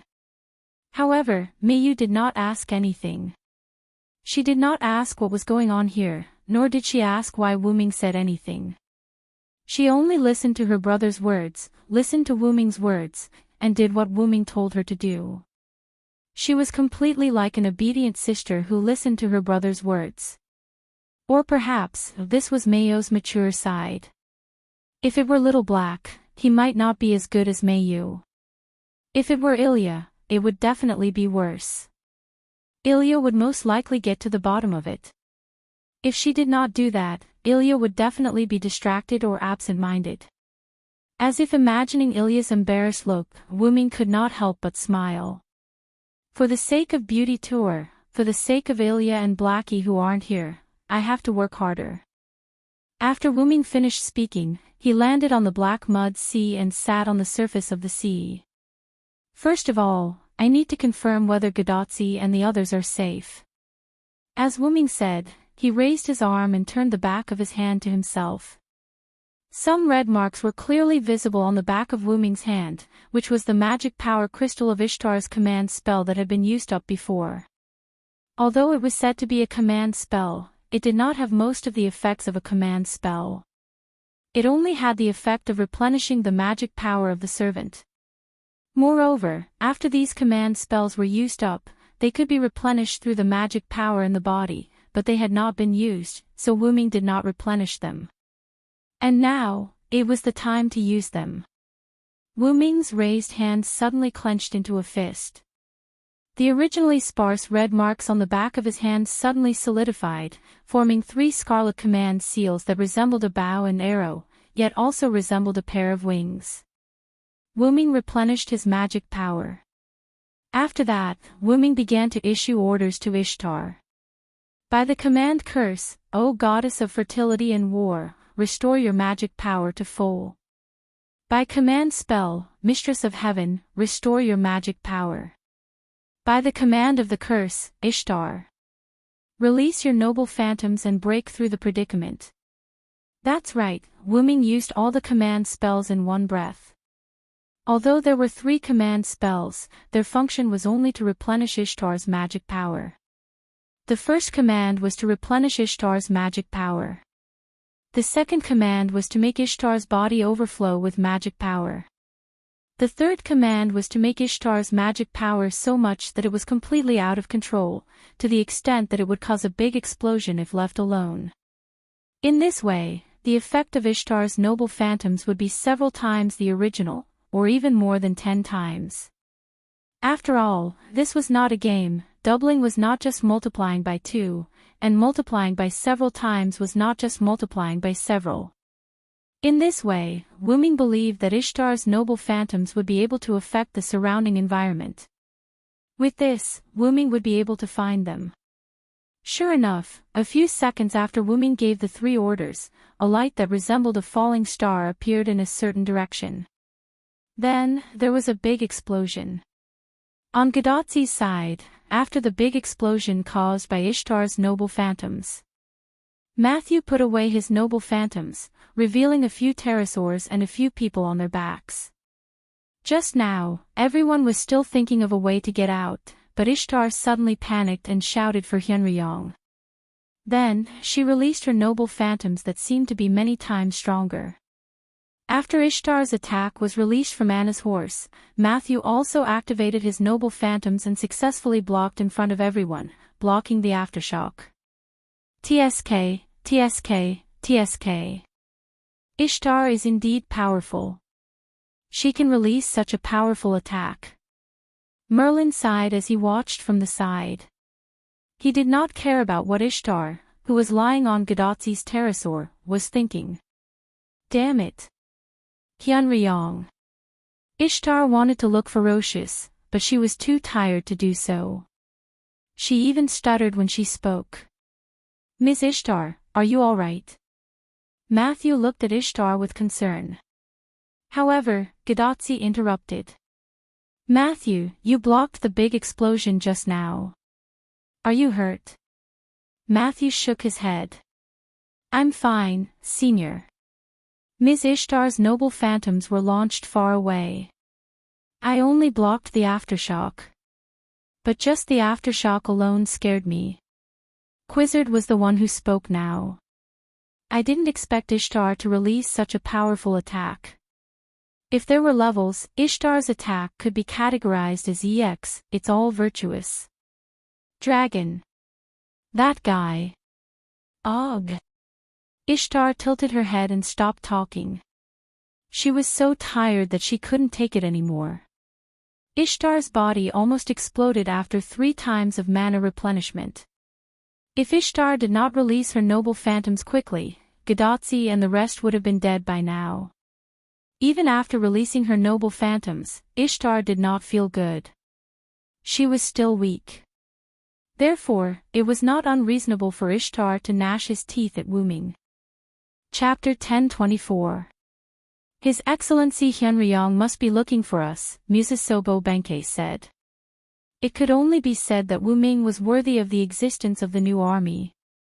Not only did Wu Ming understand, but Nyo Ruowan also understood Wu Ming's intention early on.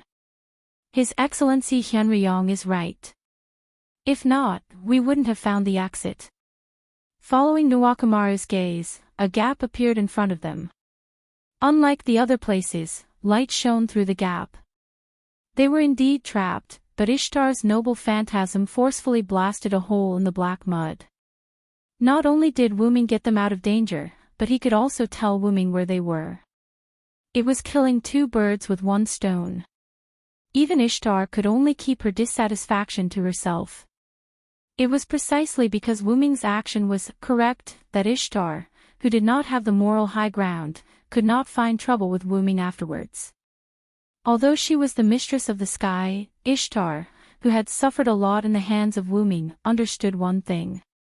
If she were to find trouble with Wu Ming, she could still save some face.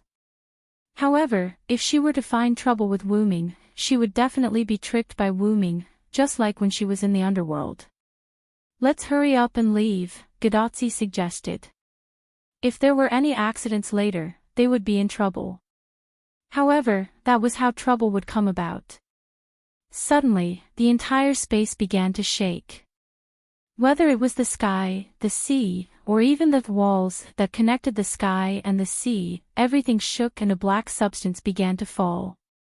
The sharp-eyed Quizzer was able to immediately tell that the black substance was black mud. Quizzer immediately ordered the pterosaurs. Quick! Pterosaurs, head there at full speed. A few pterosaurs flew in the direction of the gap. They were so fast that Gadotsi had to hold on tightly to their backs. However, the black mud was falling faster and faster. Gradually, the entire space looked like it was raining black mud. The raindrops were the size of a fist. Fortunately, the gap between the raindrops was large and it was not a rainstorm yet. Therefore, they could continue to fly over on the pterosaurs. However, because the pterosaur was jumping up and down and swaying left and right to avoid the rain of black mud, Gadotsi almost couldn't catch it. Fortunately, Mashu was there to help Gadotsi. She didn't let Gadotsi fall down, nor did she let Gadotsi touch the black mud. However, everyone could see that the raindrops were getting bigger and denser.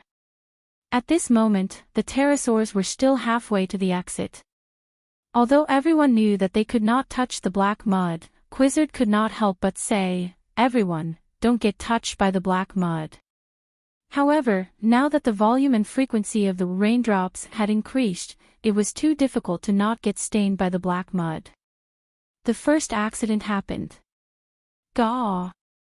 The pterosaur that Nuwakamaru and Musasobo Benkei were riding on was dripped by a drop of the black mud and let out a scream.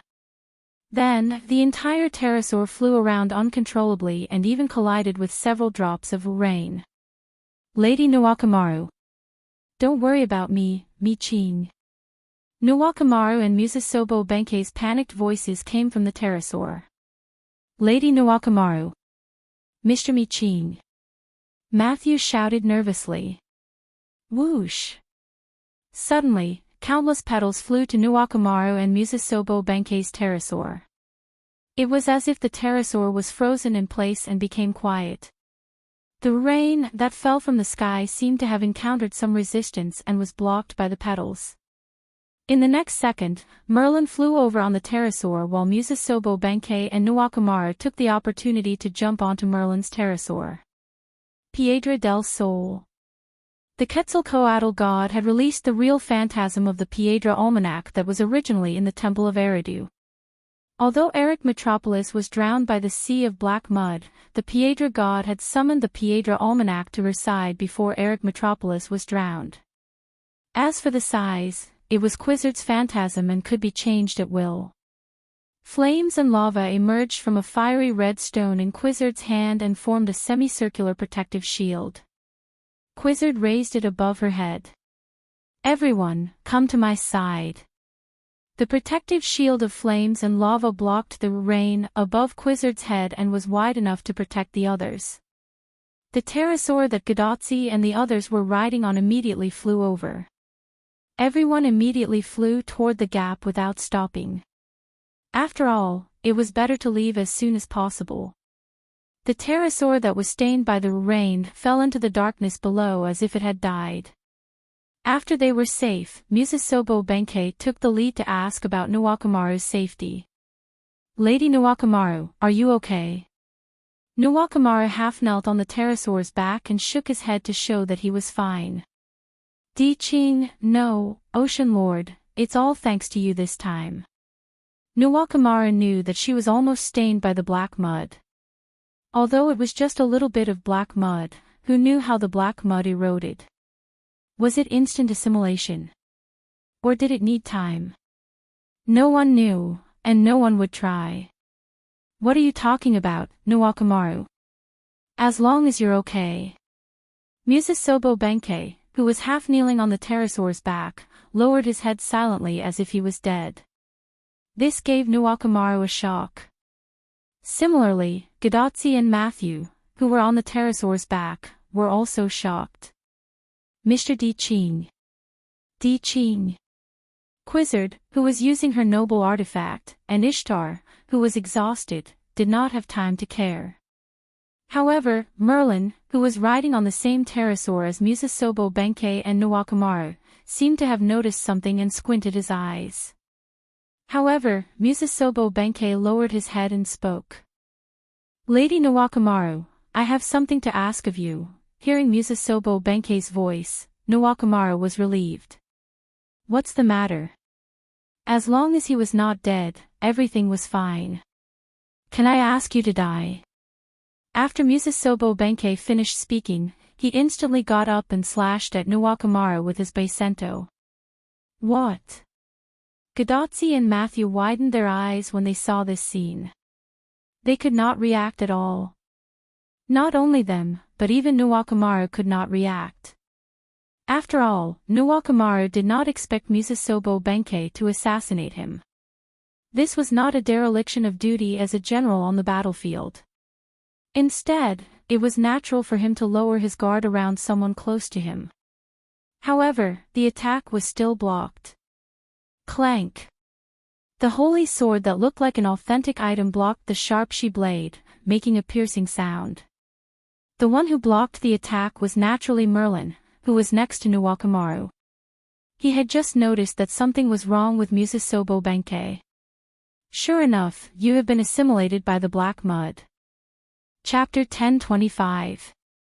Following Merlin's words, everyone looked at Musasobo Benkei, who was holding his Baisento and preparing to slash. Musasobo Benkei's skin was originally the color of a dead person, and his thick eyelids were not something a normal person could have. But at this moment, Musasobo Benkei did not look like a normal person. Black lines could be vaguely seen on Musasobo Benkei's skin like tattoos, and a chaotic aura filled Musasobo Benkei's body. And at the back of Musasobo Benkei's neck, there was an obvious black mark. It was the mark of the black mud after it dried up. There was no doubt that he had been stained by the black mud when the pterosaur lost control. "I didn't expect the black mud to be able to assimilate instantly." Merlin frowned, then used his sword to lift Musasobo Benkei's Baisento, then stabbed at Musasobo Benkei. However, Musasobo Benkei jumped off the pterosaur's back and stood on something black, bathing in the rain of black mud. It was a pterosaur, a black pterosaur. It was the pterosaur that had fallen below and was eroded by the black mud. "This is really surprising. I didn't expect Sir Merlin's swordsmanship to be so outstanding." Merlin's move was not easy to block, so Musasobo Benkei chose to retreat. "Senior, please be careful." Matthew, who reacted at this moment, immediately held his shield in front of Gadotsi and Ishtar, and looked warily at Musasobo Benkei, who was standing on the black pterosaur. Quizzard knew what had happened, but she did not move and maintained her lava shield. However, the pterosaurs collectively sped up again. They had to leave the range of the rain of black mud first, or they would be in an extremely disadvantageous situation no matter what they did. Musasobo Benkei went from the pterosaur lost control due to the black mud to assassinating Nuwakamaru in less than 10 seconds. There was no doubt that he had been assimilated by the black mud, or Tiamat's authority, in these 10 seconds or even shorter. To be honest, this assimilation speed scared Quizzard. How could there be such an exaggerated ability in this world? Quizzard did not know that Tiamat's ability was most likely strengthened by the black mud, so she could only be amazed.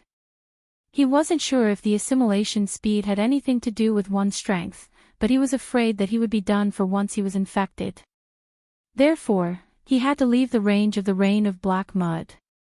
However, the black pterosaur, at the same speed, at the same time, the pterosaur was not far behind Nuwakamaru's. At this moment, Nyo Ruoan spoke. When Nuwakamaru's state of mind was unusually good.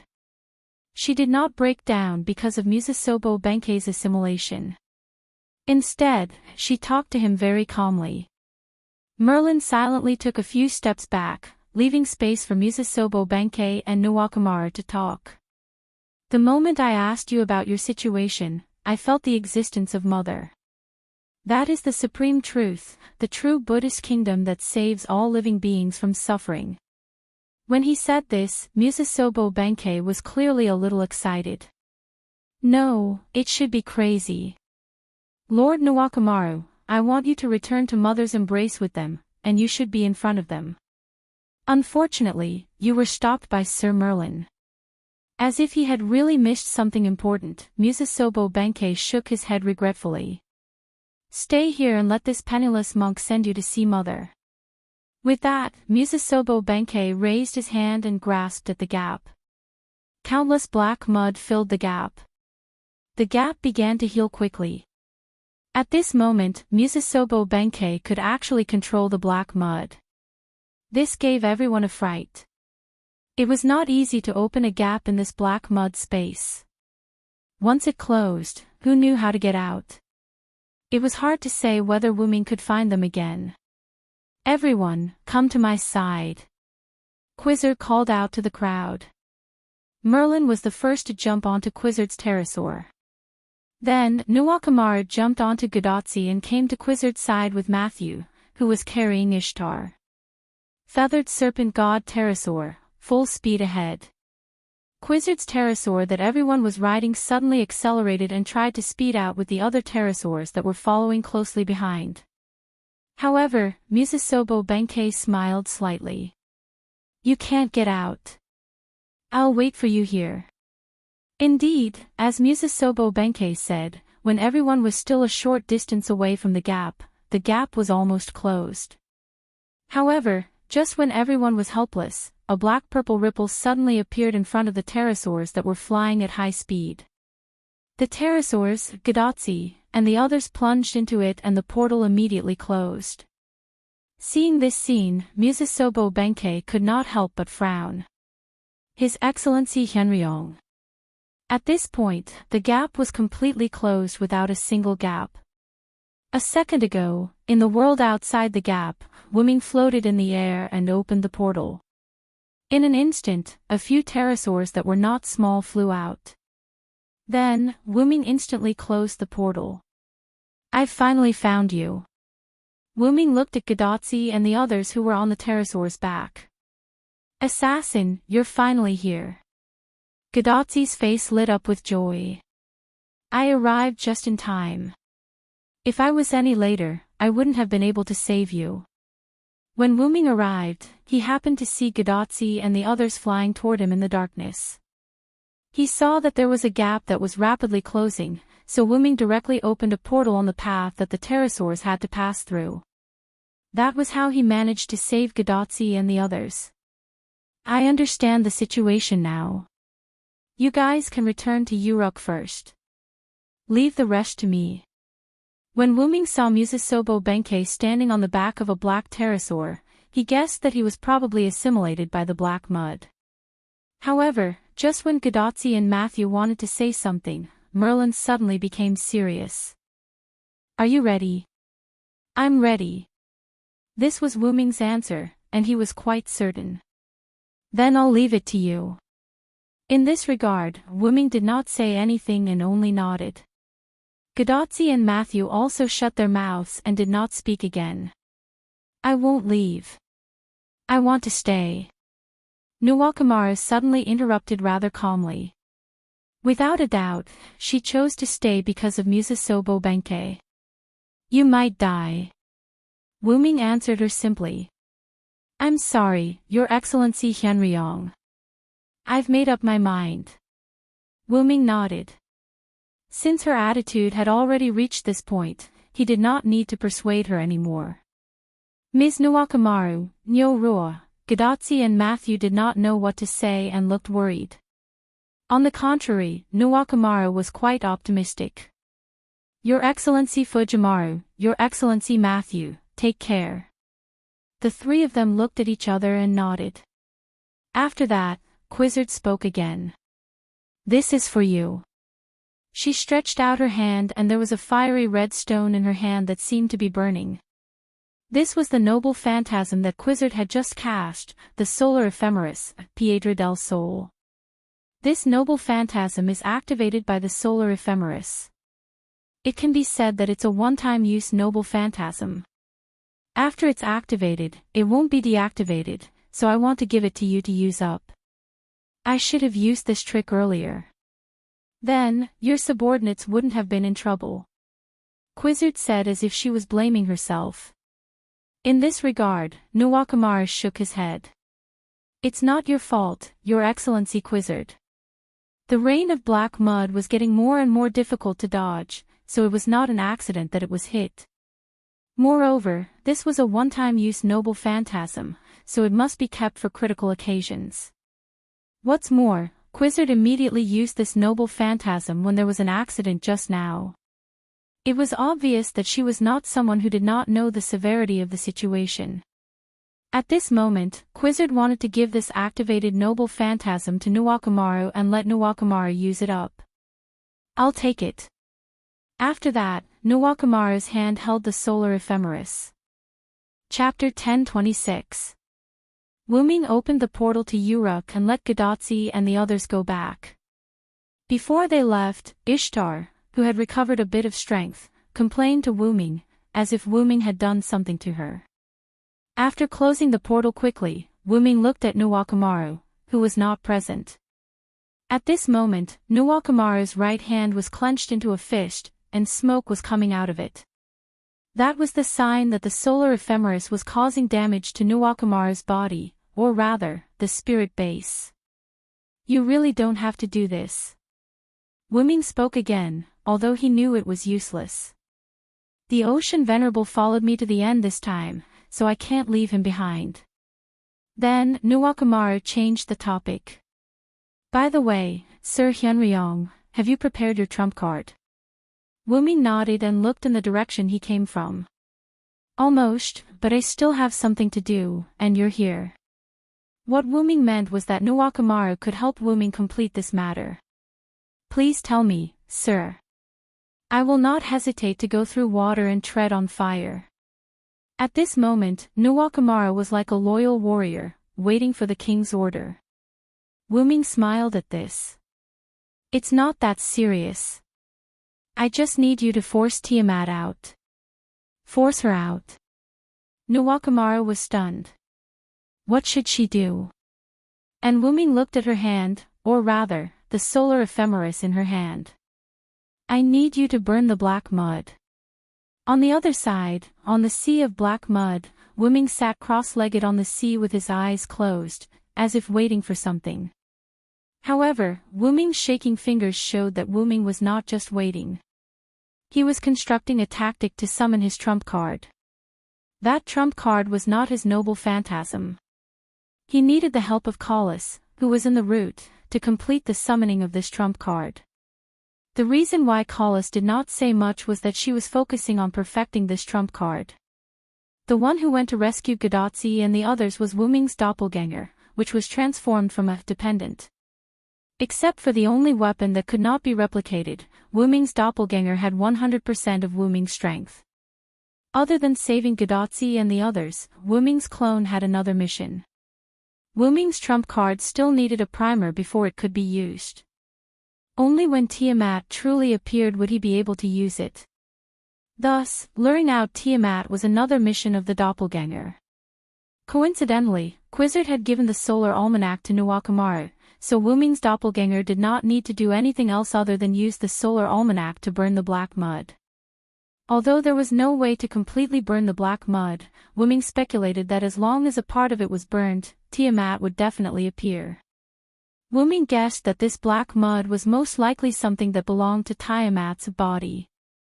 Thus, as long as a part of it was burned, Tiamat would definitely appear. Wuming, on the other hand, only needed to wait quietly and design a supportive tactic. Suddenly, the eastern side of the sky turned red, and the light of the fire soared. It was obvious that Nuwakamaru had begun to use the solar almanac to burn the sea of black mud.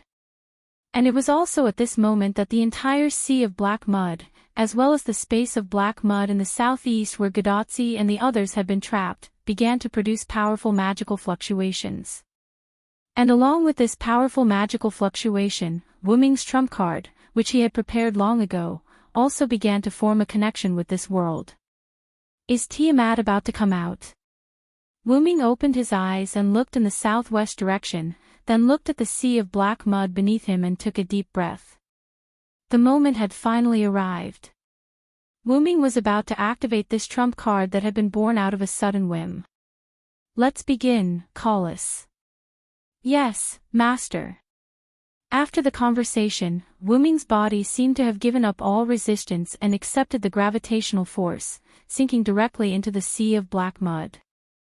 On the other side of Wu Ming's clone, Nuwakamaru fell into the sea of black mud, and the solar almanac in her hand burned the black mud around her. The black mud dissipated at a speed visible to the naked eye, but this could be said to be harmless to the sea of black mud. However, calling out Tiamat only required a little stimulation. Whether or not the black mud could evaporate was not within Wu Ming's consideration.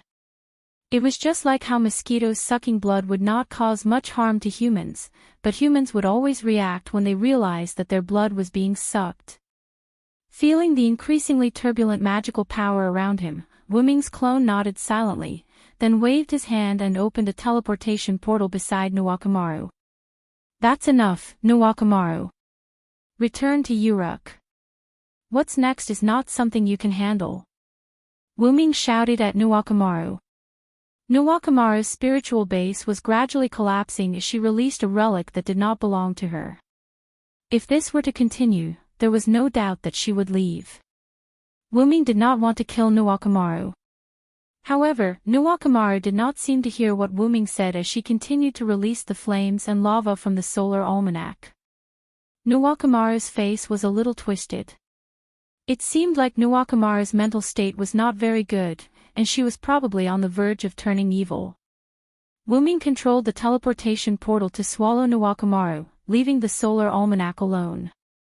Wu Ming's clone went to the solar almanac and held it with one hand, injecting a large amount of magical power into it.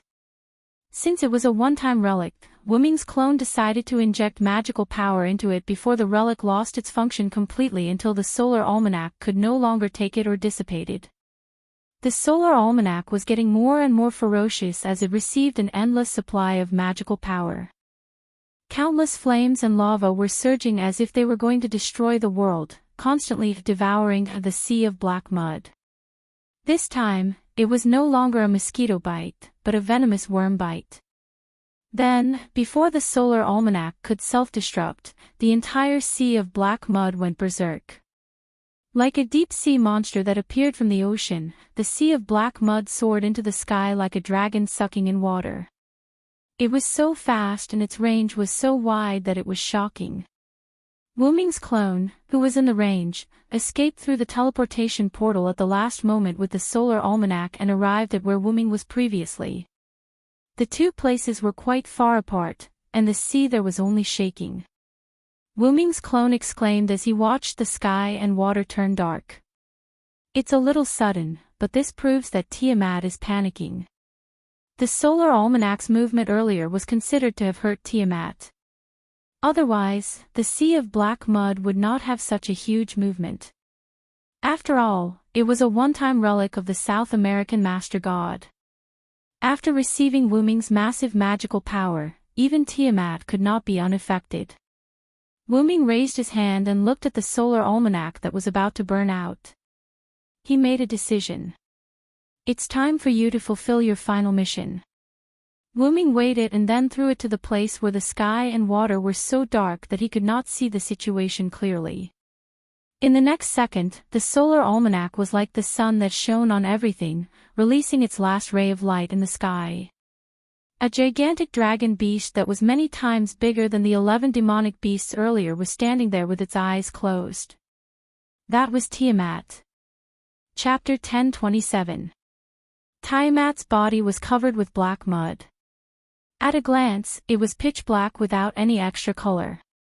Her four limbs were on the ground in the posture of a beast, and only her mouth was faintly visible with an exaggerated degree of crack.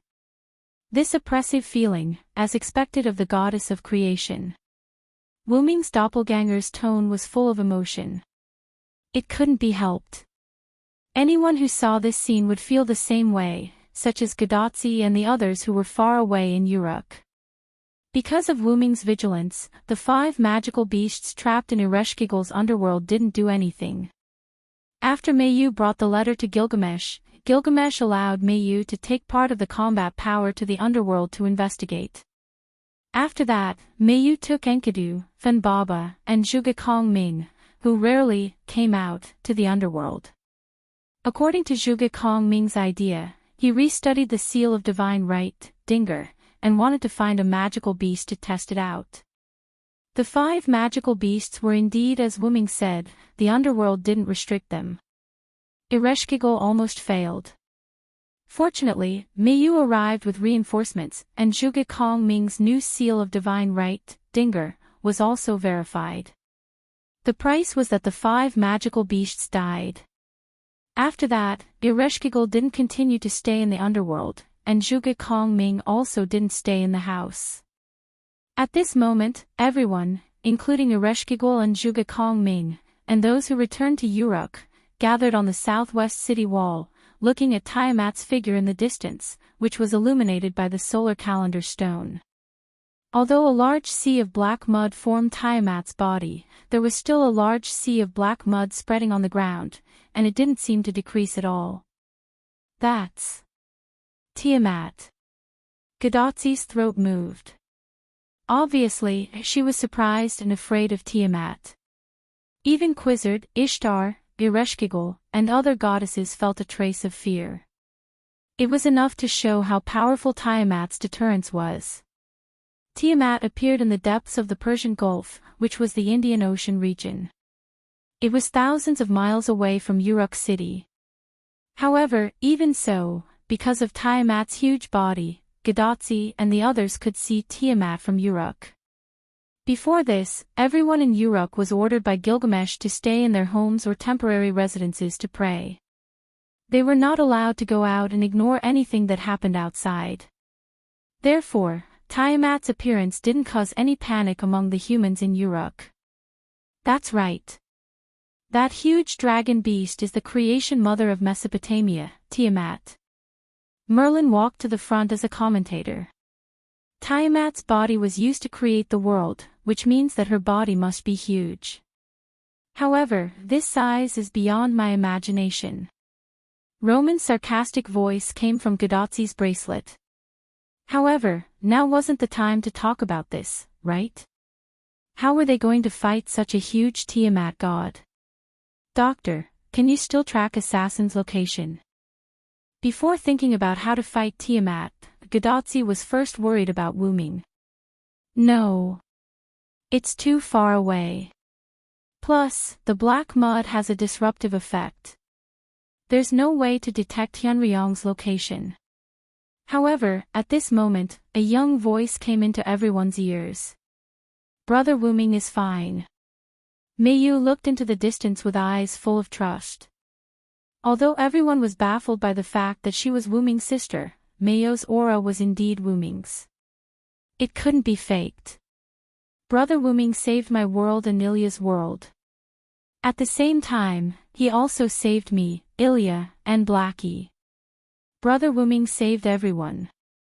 This time, I believe that Brother Wu Ming will also save everyone. That was the trust between Mayu and Wu Ming. As soon as those words came out, everyone was no longer worried about Wu Ming. Even their fear of Tiamat was reduced a lot.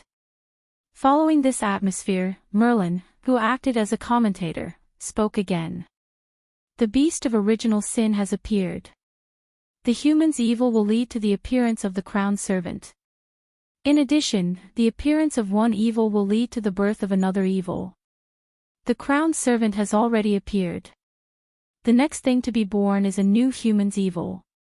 Thus, to fight against the beast of original sin, Merlin's words were ethereal and deeply rooted in people's hearts. The entire Uruk seemed to have heard it, including Gadatsi and the others beside Merlin. In the next second, reflecting Merlin's words, the crowned servant has already appeared, a bell sounded out of thin air. Dang, dang, dang, Gadatsi and Matthew couldn't help but shiver. In the next second, an old man wearing a tattered linen and a hood stood in the middle of the crowd. Ha! Gadatsi and Matthew were shocked. Although the others were shocked by the old man's infiltration method, they didn't show anything because they were used to not showing their emotions. Obeying the will of heaven, the crown assassin, Hassan Sabah, gives the opportunity to live from death. The old man's words were old but full of confidence. Gaddafi, Matthew, and Roman and Leonardo da Vinci in Chaldea were all surprised. This old man was the first Hassan that Gaddafi and the others had asked to see at the Azrael temple. Come on, the evil that represents the opposite of the crown, the existence that has inherited the name of the beast, the apex of evil in the human fire worship sect, the three-headed demonic dragon, appear here. The entire sea of black mud was turbulent, and the source of the turbulence was near the coastline of the former Persian Gulf. In the next second, the turbulence increased, and Uruk city was affected as if there was an earthquake.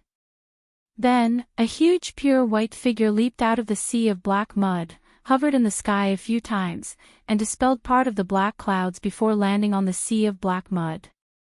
It was a behemoth that was not inferior to Tiamat, but its color was completely opposite to the dark Tiamat. This behemoth was pure white. Like Tiamat, it was like a beast with 4 limbs on the ground, and a pair of folded gray wings on its back. In addition, this pure white behemoth had 3 heads, with a pair of dragon horns on the middle head, a crown on the left head, and nothing on the right head. It seemed lifeless as its head drooped.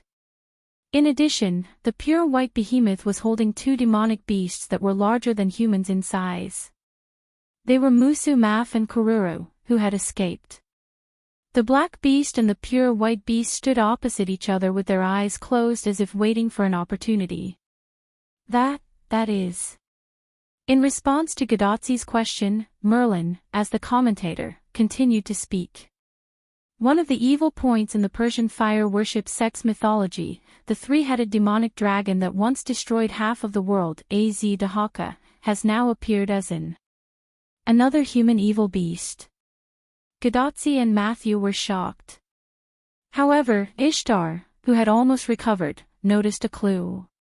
She realized that she had seen the 3-headed demonic dragon's middle head before. Wait! Is this 3-headed demonic dragon transformed by Hyunryong? Hey! Gaddafi and Matthew looked at Ishtar in disbelief. Look, the 3-headed demonic dragon's middle head is basically the same as the head of Hyunryong's dragon body, isn't it? Everyone looked at the place where Ishtar pointed. Gaddafi, Matthew, Quizzard, Leopard Man, and Anna had never seen Wuming's dragon body, so they were not sure. However, Gilgamesh and Nuwakamara definitely knew. When Wuming transformed into his dragon body and fought with Gorgon, although they were still far away, Nuwakamaru, as a servant, must have some impression of it. However, the only ones who knew the most were Merlin, the cheater, and Enkidu and Fanbaba, who had always been by Wuming's side. Immediately, Enkidu spoke. That's right, that human evil is indeed Hyunryong Sama's transformation. It was summoned by Crown Assassin and another human evil. Human evils were attracted to each other. When a human evil appeared, other human evils would appear in turn. This was destined. And Crown Servant, as the suppression mechanism of human evils, would naturally appear together with human evils. In other words, where human evils appeared, there must be Crown Servant, and where Crown Servant appeared, there must be human evils. However, this became a contradiction. In the end, did the Crown Servant appear first, or did the beast appear first? Wuming relied on Crown Assassin and the double primer to successfully appear as a Crown Servant. And as the carrier, naturally, was the 3-headed demonic dragon Az-Dakaha's body that Wuming obtained from the box world. Chapter 1028. Back then, when Wuming inherited Az-Dakaha's human final trial identity in the box and returned to the root, Wuming suddenly had the idea of transferring the human final trial identity to Az-Dakaha's body. It was not to revive Az-Dakaha, but to reconstruct a new body based on Az-Dakaha's body to act as the human final trial's absolute evil. When Wuming entered the Mesopotamia singularity, his spiritual base was forged from Az-Dakaha's body. Collis continued to perfect and refine the concept of the human final trial in the root, adding the concept of the human final trial identity to Wuming's spiritual base created by Az Dakaha. However, later on, after realizing that the enemy was the human evil, Wuming had a new idea, to use the human evil's identity to appear. Merlin also said that the human evil and the crowned servant were attracted to each other. If one existed, the other would exist. Likewise, the human evil and the human evil would also attract each other. If one existed, the other would also appear. This was an unbreakable rule. The human final trial identity was similar to the human evil identity itself. Furthermore, Az Dakaha belonged to Persian mythology, and Persia was a part of Mesopotamia. Therefore, with the crowned servant assassin and the other human evil as the primer, and with the suppression force behind Wuming giving him some face, the new human evil, Beast 7 Az Dakaha was naturally born. The human evil's seventh beast is Lord Hyunryong's trump card. Because this human evil was controlled by Wuming, although it was harmful to humans, Wuming would not actively harm humans. He would leave the type moon world after eliminating the other human evil, Tiamat, so he would not harm humans. It was even possible that after he left, the human evil would automatically leave him and return to the real Beast 7. That's right, the human evil was transformed from the love of the 7 humans. Wuming was only temporarily using a series of methods to appear as the 7th beast, but he did not truly become the human evil. However, if the human evil that inherited the 7th beast remained in the type moon world, it would be qualified to become the new beast and replace the original 7th beast. After all, the scene that Az Dakaha, who inherited the final trial's absolute evil, most wanted to see was the human hero standing on its corpse and advancing towards a better future. In a sense, this was also considered love. After all, the human final trial's absolute evil in the type moon world was an evil that humans had to overcome. It was fully qualified to do so. The human evil against the human evil, this is Hyunryong's trump card. Merlin said the final words. Now, the battle of the beasts that only exists in fantasy is about to begin.